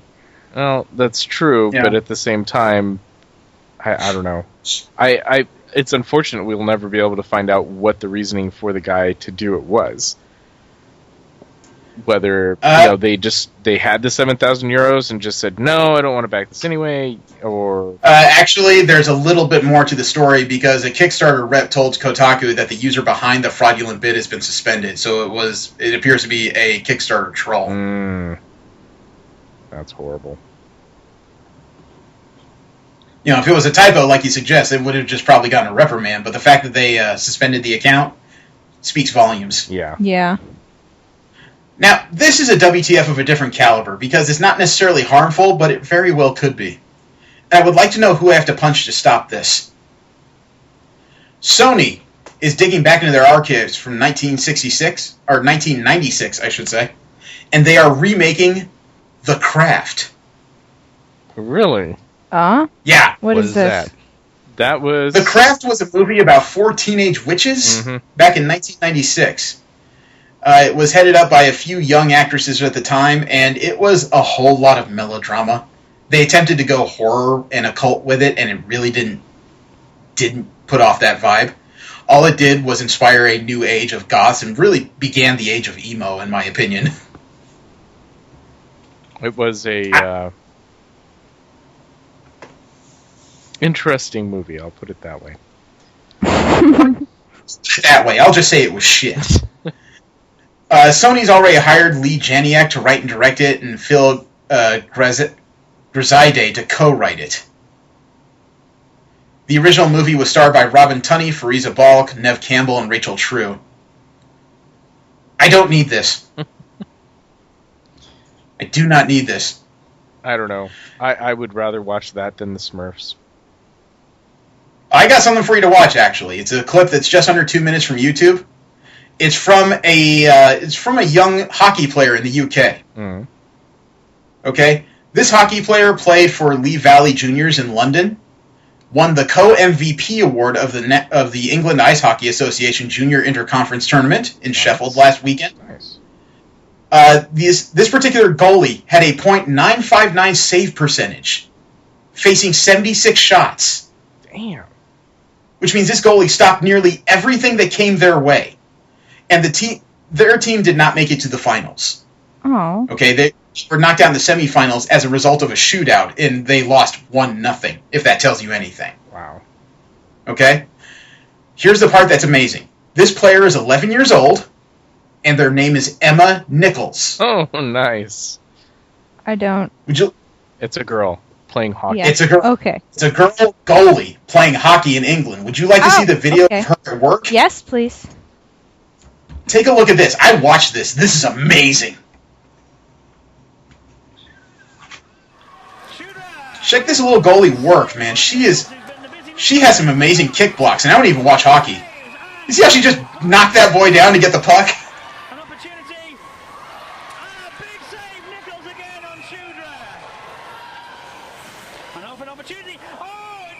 She is a human wall. She's got some good reflexes. I know. They're shooting within like 2 feet of the goal, and they still can't get past her. Did that time? No, the ref blew the whistle. That was a stoppage. I don't actually know, like... There's a buzzer. Look at that. There's a buzzer that goes with the sound of a goal. Look at that. She just blocked 3 shots in rapid succession. This girl is mean. And look at, she nearly caught that out of the air. That one she did catch. I didn't know you were allowed to catch it. Yeah. Well, she can. She's the only one that the goalie's the only one that's allowed to do that. Just like the soccer, the goalie's the only one allowed to use their hands. Yeah, her hand-eye acuity must be off the charts. My God, she just booted that one away. That little piece of whatever is giving her pretty damn fast. Yep. And look at this. The game just ended at a 3-0 shutout. She didn't allow a single goal. Nice. That last black player you saw on the screen just hitting his stick on the ice, that spoke volumes of what she just did. Nice. That's amazing play. Got to give her full credit, though. I mean, it's tough being a young hockey player, but being a young female hockey player out there, that must be terrible. Yeah, up until you prove that you can hang, and everybody's probably just like, fuck, man, I want her on my team. Yeah. Hey, shit, she's taking more shots than anyone else. Yep. Now, that was an amazing child. We also have a kind of a sad story about a child. Have you guys heard about the story of the child that was forced to break his own game consoles? What? No. This was all over the news for me in the last 4 days. There is a young boy named Jason. He's an American student. His grades have been slipping. And after his latest report card, or I should say, Jason's father gave him 3 weeks to improve his performance at school, and he didn't pull it together. So there is now a YouTube video of Jason's father taking him outside and ordering him to smash his gaming consoles with a heavy hammer. Oh. Oh. On the video, you actually see him take this hammer, which appears to be a small sledge, to one of his consoles, and he shatters it. It looks like according to some grainy photos, it might be a Wii. Is he crying? God, yes. And actually, his father orders him to break the second console, which looks to be an Xbox 360 or One. But those are expensive. Yeah, the kid tosses down the hammer and cries. At his father's command, he picks back up the hammer and he stares at it, and the video ends before he takes any swings at it. You know, the father used poor language at him, a bunch of F-bombs, and said, "You do it or I do it." And this has had a lot of people.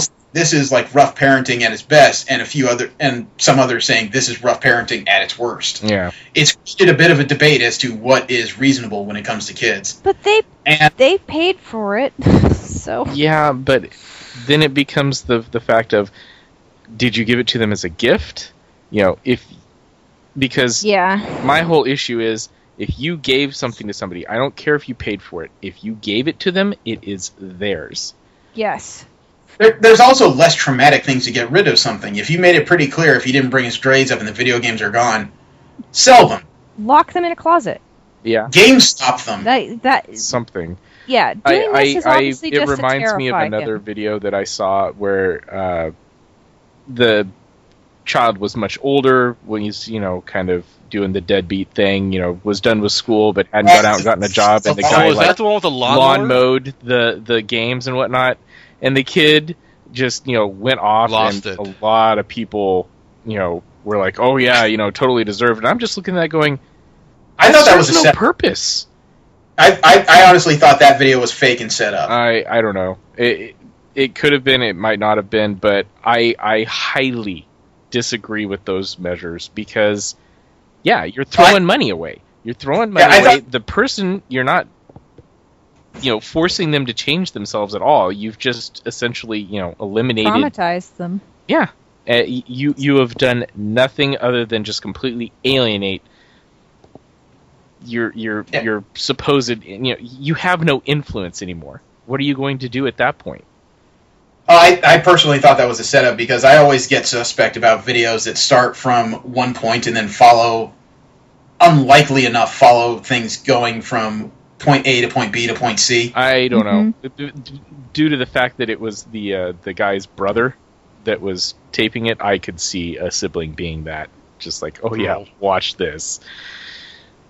And I'm just not convinced. It seemed like there was a bit of overacting and a lot of overreactions in that video. I don't know. It doesn't change the fact that doing that would be wrong, in my opinion. I agree. It wouldn't be my choice. I would just sell it. I would lock it in a closet. I would just get rid of it. Sell it. I don't agree with, especially, I mean, it doesn't say if the kid bought it with his own money, if it was allowance, whatever. But however he got the things, if they were his, that parent has no right to, do anything with it. I completely agree. That's my opinion. I got a better what the fuck for you. Steve, Jesse, and I play Destiny on a fairly regular basis. Mm-hmm. Have you ever seen what a Destiny dance party looks like? Oh, that video. Is it anything like a City of Heroes dance party? No. This came from the YouTube channel of Davidson99. It's called, it's titled Destiny, Something Weird on Venus Patrol. Yep, I saw this. I sent the video. He's representing the Queen. Yeah, that's one ship I've always regretted not getting my hands on. I have it. Alright, that's Husky Raid, okay.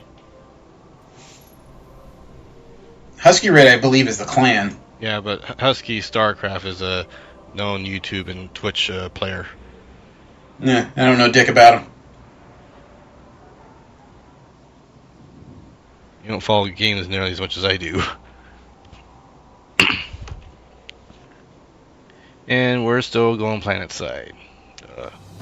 It takes a little bit to load in, but this one was a little quicker.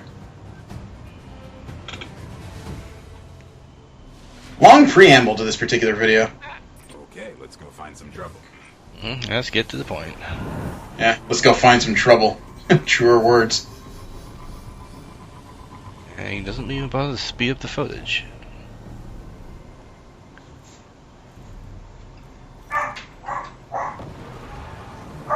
Well, he selected his weapon. Some kind of hand cannon. I've always hated coming through this section. I always made a game to see if I could actually nail something on my way through. Yeah. He needs to work on his sparrow skills. He's a little haphazard there. Yeah. So what is, like, going on here that we're carrying? Well, all the markers you can find there, they're members of his team. The question is what they're doing, where they're at. And some guy's standing out there and waving him down, so... Yeah. They're in the archive in Venus. Oh, they're in the academy. Yeah. And Buddy just left him. And he's RP moving now.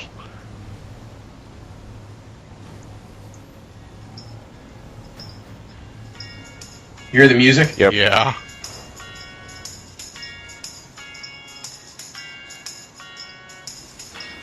Oh, look, somebody on the statue.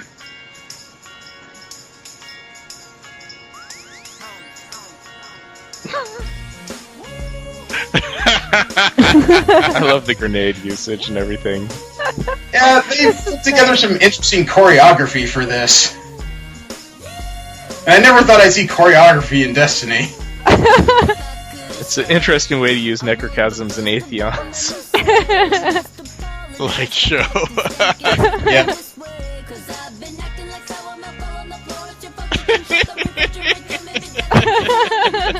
A little bit of no doubt. Oh, background dance.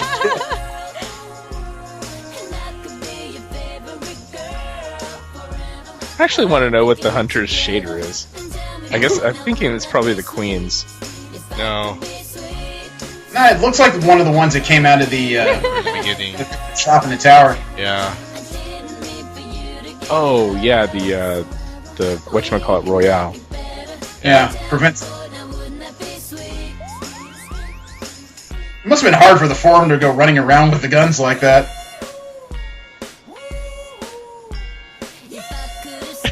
A little bit of game lag. I don't know. I think they purposely slowed it down there. Yeah, might have.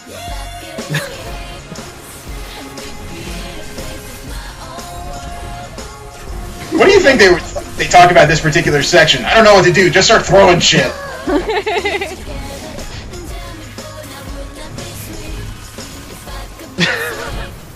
And the payoff.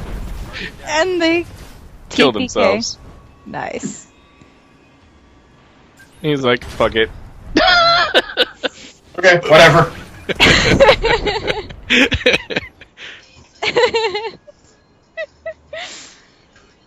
Okay, that's funny.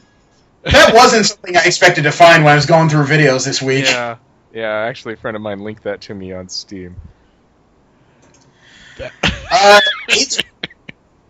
Now, Age of Ultron finally opened up in China this week. It's made some good money. The movie has surpassed $1 billion in total box office so far.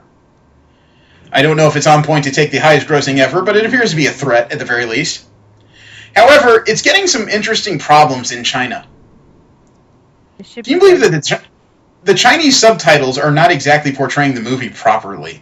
Okay. Do you remember towards the end of the film when Captain America is looking over the new bunker of the Avengers headquarters and says, "I'm home"? Uh-huh. Translating into Chinese, what they read at the bottom of the screen was, "I'm good." And At another point, a line where they're saying that they are, someone says they're waiting too long, the subtitle at the bottom reads, "I am very old." What? How was that? Okay, I don't know Chinese like at all, so. Basically, the Chinese subtitles are running into one hell of a language barrier. One particular example that they put up on Yahoo Movies is a scene where Captain America gives advice during the final scene, saying, "You get hurt, hurt him back. You get killed, walk it off." Right. No, it's just a scene where Quicksilver was panting. It was just like, all right, fine, takes off. Right. In Chinese, the subtitles read, "Run fast if someone tries to kill you." That's... Okay. Okay. When they're getting ready for this fight, Iron Man says to Captain America, "We may not make it out of this." The Chinese subtitle read as, "Let's back off for now." That's not even funny. That just doesn't make any sense. That's why this ended up in the WTF, because it's a whole bunch of what the hell just happened? That's bad translation. You know, according to the news website Nanfeng, the phrase "son of a bitch" translates as "my old familiar partner."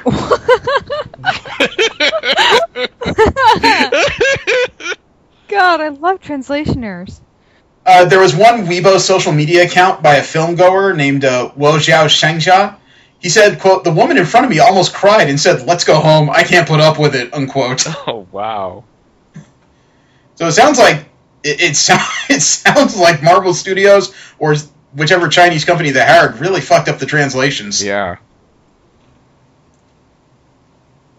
You know, it's like one person who was supposed to be a tutor to Jia Shuhan translated Guardians of the Galaxy last year and caused strong viewer reactions because of his literalism.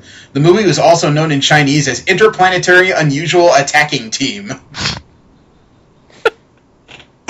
Okay. Well, that sounds like some of the Sentai shit that Japan sends over. Yeah, just about. Do you guys remember a long time ago when we talked about a Russian woman who spent a lot of money in plastic surgery to look like a Barbie doll? Oh, God, yes. Wow. Her name is Valeria Lukyanova, and if there's ever somebody that's approaching the uncanny valley, she's it. On May 14th, she posted some new pictures of herself dressed up in what appears to be a halter top and some Daisy Dukes. Some people called out her proportions and the fact that this thing, nearly shows her ass a little too well. And she decided to respond to the criticism online. She said, quote, "I am certainly still very far from ideal. Very far. But I strive for athleticism. So funny that girls and boys from sporting groups write such nasty things about my body. So much negativity." She concluded her note on Thursday saying love and light to her haters. This is a very bizarre woman because in April 2014, she actually had an interview because of what she wants to look like and what she currently looks like with GQ.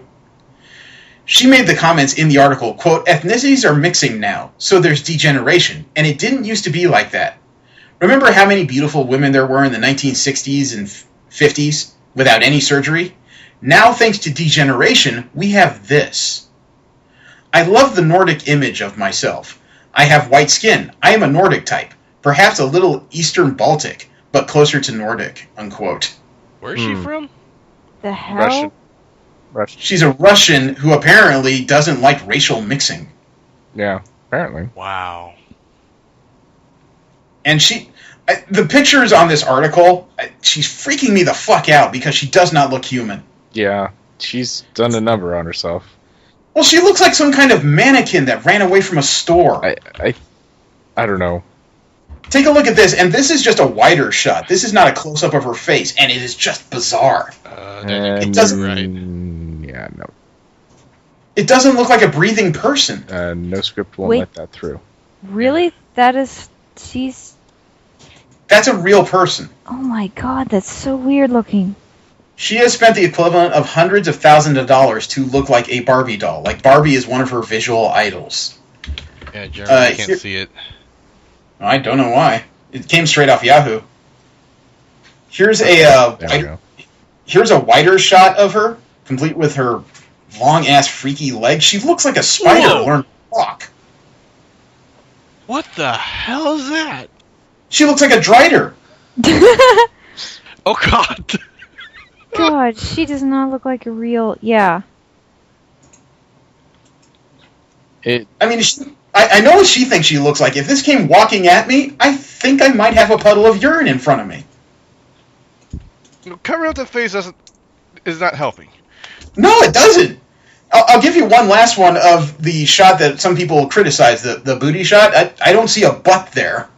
This doesn't fuel me with sexual desire. This gives me an urge to do science. Does she understand what she's doing to herself? She thinks what she's doing is fine, and she thinks she is an alabaster princess, according to her own words. I don't know, but the fact that she's standing next to probably what is a small tree, but with her proportions the way that it is, it looks like she's some kind of odd giant. You know what it looks like to me is that the tree is the more lifelike thing between the two of them. I don't know. I don't think the platform shoes with the heels helps at all. No. But it, I guess, would be a Barbie accessory, so I don't know. Yeah. The tree or her? The shoes. Oh. Both made out of plastic. What the hell do I care? Now, there's a story that came out this week about a bad decision that could have another bad decision. Okay. There is a Taco Bell. Oh, yes. In Wicker Park, Chicago, that just got approved for a liquor license. There are so many things wrong with that. I'm amused by it since I've worked at a Taco Bell for 2.5 years, but at the same time, it's like, I'm assuming this location does not have a drive-thru. If it does, they're probably not allowed to sell the alcohol to people. Well, it's a U.S. taco company, which is like the upscale Taco Bell. It's like the Chipotle version of Taco Bell, but it's still the same company. Right. And either way, this just doesn't feel like a good idea. Yeah. You know, there were previous plans to offer alcohol-spiked milkshakes, which have been postponed. Thank fucking God! I can only imagine what would be hanging around outside that Taco Bell. I don't know. I mean, you already have establishments that serve alcohol, bars and, restaurants and so forth. I don't see necessarily a bad thing with it, especially because you have a much wider menu to go with it, and but at the same time I can see lots of issues of abuse, or I don't know, it's something new. I can see lots of things that could go wrong with it, but you definitely can't do this at any location that has a drive-through window open. That's what I'm saying.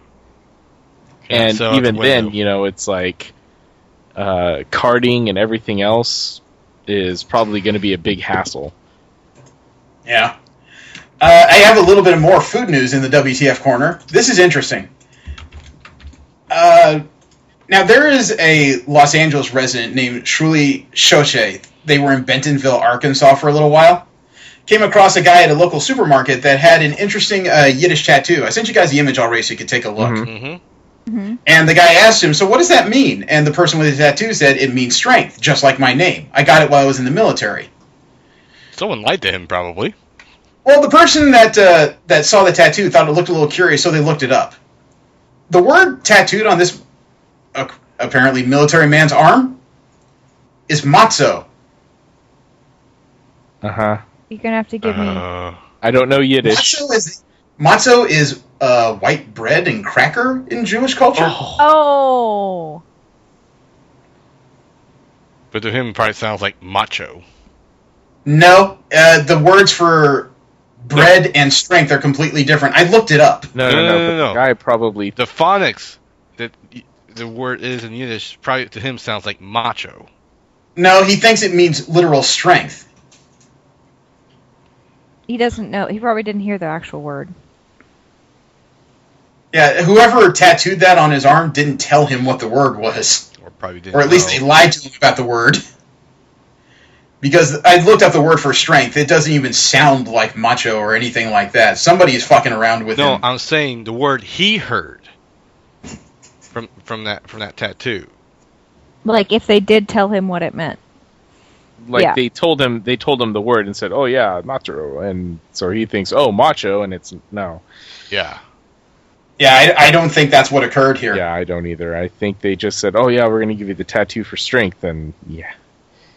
And somebody wrote "Matzo" on his arm. Oh my God! I almost hope this never gets back to him because he will never live that down. I don't know. It's on the internet eventually. Now. And he's Army infantry who is now white bread. I just want to know if it's a black guy. If he literally tattooed "cracker" on some dude's arm in Yiddish. I don't know. What if it's even better? What if he's out in the Middle East and some Jew said, "You know what? This is going to be fucking funny." Oh God. Last bit of WTF news I have is an interesting one because it is both sad yet oddly hilarious. Okay. Thought it'd be good. Okay, now you guys, everybody here has been through high school at least once, right? Yes. Yeah. Hopefully just once. Okay. And have any of the high schools you've been to, did you ever have a crosstown rivalry with anybody? No. Yeah, we had 3 separate high schools. Okay, because the high schools I went to, there were a couple particular schools that were even like halfway across the city that were rivals of ours somehow. And sometimes this involved pranks. Okay. Well, in Ohio, there's a high school called Franklin High School, and they had a Saturday doubleheader of baseball upcoming, right? Mm-hmm. And the school's athletic director got a sudden phone call from their Parks and Recreation guy saying that they might have to actually cancel the doubleheader baseball games. Ooh. You know, and the athletic director who got the call was a little confused because the weather was fine, so he asked him what for, and the guy told him what was going on, but he didn't believe it until he got there. I want you to take a look at this picture because this is the reason they might have to cancel the doubleheader. Tree? What? Yes. Somebody planted a tree in the direct line between the pitcher's mound and home base on the baseball field. Oh my God. Can't they just unplant the tree? Yeah. Put it somewhere else? You would have to... You gotta patch the hole, too. You have to patch the grass as well. Oh. Now, according to the athletic director, they made inquiries as to who did it, and there will be consequences. Because otherwise you'd have trees planted down there every frickin' week. But he has to say that as an administrator, deep down, it was pretty clever. Right? There is something very brilliant about this, just planting a tree between the pitcher's mound and home plate. I've never heard that before, yeah. It's kind of that thing, it's a dual statement. Fuck you, but we care about the environment. Just imagine when you got this, like, huh, crap. Never seen that before. You know, and what's even worse is that now in this particular area of Ohio, sooner or later, you know, somebody's just going to stand down there and say, planting a tree, classic. That's one of those unusual pranks because not only was it weirdly malicious, that takes work. And knowing how to plant a tree. So getting a tree over there, digging a hole and planting it. Without being noticed. See, yeah. Could you imagine the conversation even? You're down there at the nursery. Yeah, I need a small birch tree. Oh, where are you planting it? In the infield? In the what? In a grassy plain. In a grassy field. Yes. At shortstop? No, shortstop would be behind it. It's a frickin' bizarre move. But at the same time, it's golf clap worthy, frankly. Well, it appears that our interview, unfortunately, did not come through. Yeah, it seems that way. You know, I've been checking Skype periodically, and he still hasn't accepted the contact request. And I emailed the company that sent him to us, but I haven't heard from him. Maybe there was something that just came up, or maybe he forgot.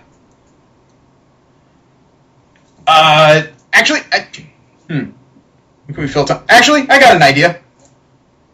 What? And you're going to take turns. Uh-oh. This should be fun. Oh, what are we doing? Jesse. What? Tell me the weirdest thing that has happened to you during a D&D campaign. Oh, this should be great. Yeah, I want stories. D&D campaign. Yes. You can be DM or you can be player. Doesn't matter, but I want to hear weird. Now he's on the spot and he can't think of anything. No, I'm thinking. I'm literally trying to think. And I already gave my Right now, away.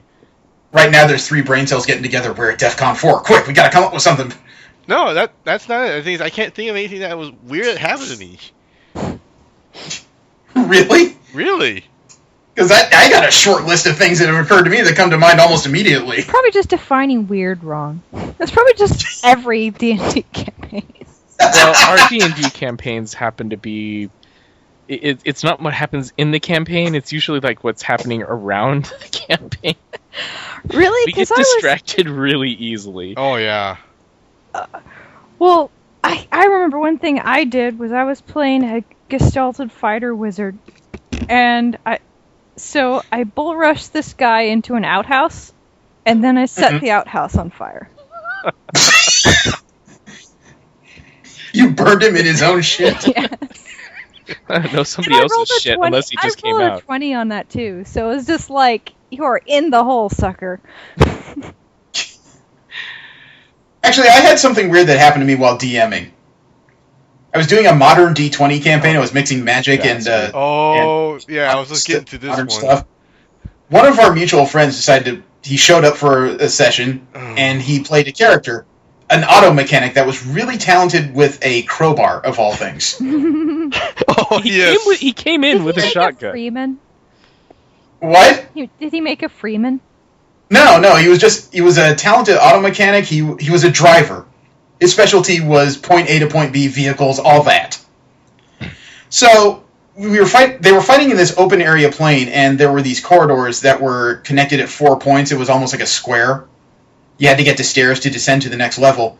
He got down to the first of the corners. He took the crowbar and whacked his opponent right in the face. And he said, "What do I find on him? Quick!" So I rolled a d4. Real fast in my head, I came up with a short list of 4 items. I rolled a d4, and he said, "You found a shotgun." He said, "How much is in it?" I rolled another d4, 2 rounds. So his next turn, he bum rushes the second corridor, fires both shots with the shotgun, wastes the 2 enemies there, and he skids to a stop over him. He says, "What do I find?" And I roll a d4. "You found a shotgun." "How much?" And I rolled another d4, 2 rounds. So his next turn comes up, and it's slick concrete, so he goes sliding in, fires 2 shots with a shotgun, misses both, but he takes the butt of it, hooks one guy and knocks him over the rail, and then he swings it like a bat, hits a third, and he says, "What do I find?" And I roll a d4. "You found a shotgun." "How much is in it?" Roll another d4. 2 rounds. So his next turn, he goes leaping in. He throws his shotgun away, takes the crowbar, whacks both of these guys over the head. He says, "What do I find?" I look him in the face without touching my dice and said, "Fuck it, you found a shotgun with 2 rounds in it." Yep. It was slick concrete because I'd shot the fire stuff and started the extinguishers going. I can't say weird thing, but Steve has know that I've done some clever things with some of the shit I put together with the campaign I was running. But I think my favorite moment there was when Steve decided to be a dwarf. You know what I'm talking about, Steve. Yeah. So I had this set of blight druids who are just like either all about the destruction or all about the absolute preservation of their land, which means anyone that gets in there that's not one of them is the enemy. And so I had this long-winded speech prepared, and Steve just charges before I could get to the second line. I'm playing a dwarven drunken master. Patience is not my thing. Not to mention, this is a tree-hugging elf. Yep. No. I was just like, he's monologuing. Oh, that's just too much. The thing is, that being said, that's like, Steve, that's what these entire guys are just throw a wrench in whatever I'm trying to do. So, whatever. But my plan still worked out anyways because they're all druids, they're all shapeshift. One was an absolute fucking tank. 3 of them were the attacks. I mean, like wolves or something. But I had 2 of them transform into mice. And the way the rules are set up, a creature of that size can hide underneath a larger creature, like a bear. And so So they and what was even worse is they had the domain, the shadow domain. So if they were inside of any kind of obscurement, or dim light, they were effectively invisible. Unless you had dark vision. Yeah, and so we're sitting here attacking this bear that's like got shit tons of hit points. We killed off the wolves pretty easily. But this bear, it was like we'd hit it, and it would be like, no, you didn't hit me. We'd hit it again. No, I'm fine. And we're just like, what the hell is going on? It's these two little fucking mice casting heal spells on this bear. That's awesome. It was evil. I had to give Jesse props for that. I have one more. It has to do with Jimmy's character. Oh God, Jimmy. It's not a single event. It was him trying to be the show-off character, but it's him being a very bolsterous character, and he's playing a gnome. Very loud, very bolsterous, whatever. But his tactics are hide and stab, hide and stab, hide and stab. So he's a glass cannon, but he has killed more shit than the rest of them combined, and no one has ever seen him kill. Well, no. One particular person has never seen him kill. All the rest of us knew what he was capable of. Yeah.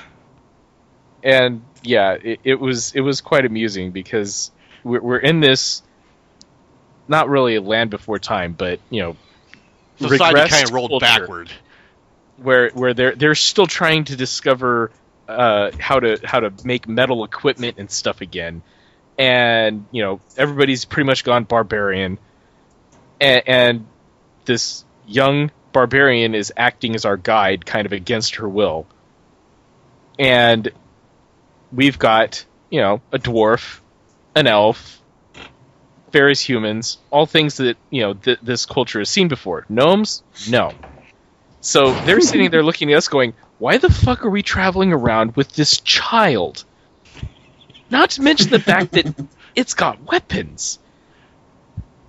Obviously it must be some sort of intimidation tactic or something like that, to keep it safe. The rest of us, we don't really give a shit what she thinks. She's an NPC. We're about doing our thing. But Jimmy has to prove to her that he has a purpose for being there. And so he keeps trying to show off in front of this girl.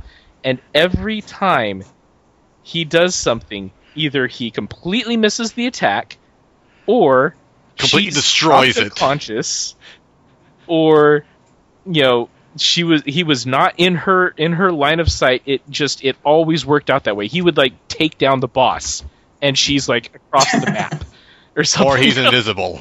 Or he's invisible, and so he's just coming out going, "Yeah, did you see it?" And everybody's just like, "Yeah, we saw it." And the girl's just like, "Where the hell were you?" It frustrated Jimmy to no end. Oh, I had another one. Oh, fuck. There's some more. I got one. All right. Go. You guys remember Jackie Chan? Oh, God. Oh. Same mechanic, too. Yeah, you'll like this, V. Same modern D20 game I was running. One of our mutual friends, Kirk, decided to play this overbearing, 6-foot-tall, muscle-bound dude. Yeah, keep in mind, this is the same guy that was playing the weapon master that hung the lantern on the other NPC. Yeah. He does weird shit. The group of their characters had to go to an art gallery, and they decided to start some noise so they could get a distraction to get them into the security office of this place.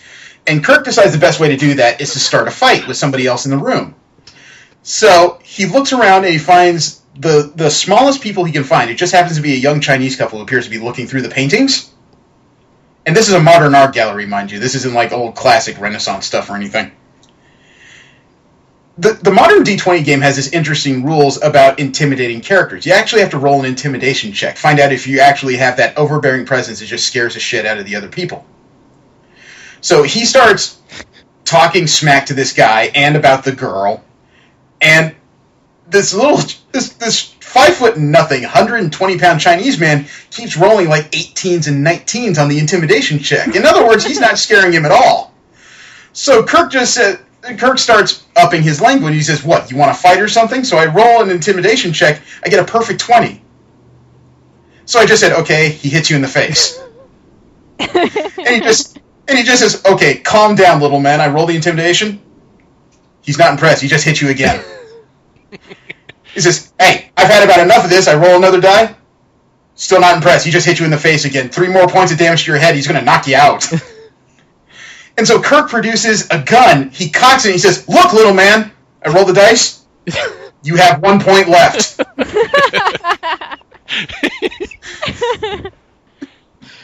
Nice. Basically, at that point, they started a gunfight, so the fight got cut short because they were worried this little shit was about to knock him out. He would have. He totally would have. Even if Kirk started responding with violence at that point, his character would have been knocked out. They had managed to use a couple small concussion grenades in there. They got away from the place with the information. And then after they left, Jesse was the one who looked me in the face and said, Jeremy, what? Did Jackie Chan get away? It's like, So I throw a dice, and I tell them, after you guys left, you didn't see it, but the door slowly opens, and a small Chinese man comes limping out of the door saying, I will find him. And we did see him again. He did. He came back. Nice. Oh, I got one. Okay. Okay, so we were in a dungeon. This was like a low-level party, about 5th level, and we found this cult to... I don't remember what it was a cult to, but it was a female goddess. And so there was a statue of the goddess that started moving. Oh. So the rogue gets thrown over next to the goddess. So he's prone, right? And all he has are these flasks of alchemist fire. The statue is coming alive at this point, is becoming less statue and more person, so he sticks the alchemist fire into its vagina. Wow, okay. What is it? What is the counter spell? I cast Vagisil. I think the DM gave him like twice as much damage or something. It was awesome. Yeah, I smell burning hair. Alright, I got one. This is one that I decided to expand, and I realized that, adding more and more characters is a really bad fucking idea. Especially when I wanted to be a necromancer. Poor Jameis. He got to play him in one session. And you could I call it dumb luck, you guys call it malicious. We'll just agree, he died. Yeah, I sat there and worked for a fucking week getting his character completely equipped and everything else because Jameis didn't have the books with him, and I was like, okay, I'll make your character. He described what he wanted, rolled up the stats. I'm just like, okay, he needs this equipment, doing this. He's coming into a higher level campaign, so I went ahead and equipped him with some magic and everything. He had a minotaur, an ogre, and I think a couple of skeletons or zombies, just like horse. Yeah, plus his horse. This was like he was going to be this badass character, just pretty much playing a character that I like to play in like City of Heroes, the Mastermind. And with the way that Jesse ended up arranging this, he wasn't even able to use the ogre or the minotaur because they were too big to fit through the doorway of the place that we were going into. We get done with all of this crap. We come back outside. We head back to our resting area. And we get attacked by a dread wraith. By an undead wraith. And this thing does the most bullshit thing possible and flies into a wall and just starts swiping out because it's got life sight. Ooh. So we're kind of having to play the waiting game, and when his arms come out, we're sitting there attacking it. And the only person to do anything to him was Jameis. That he tried to cast some kind of hold person or something. Yeah, he did something where he essentially tried to do something to this thing. It just turned around and literally just one-shot him. Now, mind you, it was so horrible. My logic with this was because these guys, the way I said, were coming one at a time. And my logic with this thing, I made it chaotic, so I was like, it attacked the next thing that moved. So that's why I kept bouncing between you guys. But when James did actually some damage to it, he said, "Oh, come back." And yeah, no. Here's how he died. He died around the corner from a hand coming through the wall. Yeah, there was nothing we could do, and Kirk, who's played, the guy going up against Jackie Chan and this weapon master, has decided to play a cleric this time, which I have to give him full props for. Not something that I would normally see him role-playing, but he got really into this character. I was playing his bodyguard. He was playing a cleric. I was playing the monk that was, basically protecting her. And he had managed to keep our party deaths to 0 up to that point. And he was just so flabbergasted. He was ready to, cast preservation on the body just so he could come back and res it later, because he was like, no one will die on my watch. It's like, you're too late, man. Actually, I got one last story, and we should probably end it there because this is starting to go long. Oh. It's we can do this again another time because this has turned out to be a lot of fun. In the same D20 game I was running, I'm trying to get these guys to roleplay a bit, which is not something that generally happens. A lot of it is a lot of fun jokes and everything, and a lot of action rolls, but not a lot of character moments, I would say. Yeah. And it was interesting because one of the scenarios I ran them through was that they had to retrieve an object from an event going on at the Los Angeles Convention Center. And they were arguing about different ways to go about it. They got down to the convention, they parked their vehicles, they were checking their weapons and everything, trying to figure out how to get them past security. And the NPC had designed walked up to them in full black tactical gear with a gun holstered to her hip in very obvious view. She had her hair tied up in a ponytail. And they said, "What the hell are you doing?" "Getting ready to go in and get this stuff." "Why are you dressed like that? Don't you think you should be dressed like us, regular clothes and everything?" And she said, "Yeah, I thought that'd be interesting, but then I started reading about these," and she pulled this folded piece of paper out of her pocket, and she said, "And there are these people that do this thing called costume play? So I thought I'd get away with this." And then all of a sudden, I see the players have this out-of-character moment. They stare at each other across the couch and go, "Oh, right. And I looked at them all and said, "You bunch of nerds never actually considered pretending it's a costume?" "No, why?" It never dawned on any of us. We never even... I didn't even know that. Okay. Didn't even know that was a thing.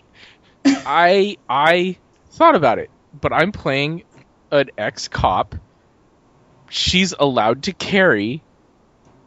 There was not even, and my character would not have thought about cosplaying. She doesn't know what the fuck cosplay is. Oh, and yeah, we didn't have to cantaloupe so many people with your fucking gun skills. Dude, I was a headshot machine. Let's just put it that way. What the best part about it was they started. They fucked it up. Yeah. They started right at the convention. People come streaming out, and Kirk's character is one of the few people outside who's just left wondering, the fuck is going on? He's looking around the crowd, and as the crowd is running by him from the middle of it, he hears, "You!" And he looks down at this little Chinese guy. "I was looking for you!" And Kirk made the most successful role I'd ever seen in his life, running away from this little shit. That was it. 5-something versus 6'4", and the 6'4" guy is running for his life. And the best part, when I put that together, it was just last minute. It was a stupid joke. And then as soon as I mentioned the little Chinese guy, everyone just says, "Yes, redemption!" And Kirk says, "Oh shit, no," and runs away. He was totally decked out in fucking body armor. He was our backup that was going to be coming in, and he's running away from this NPC.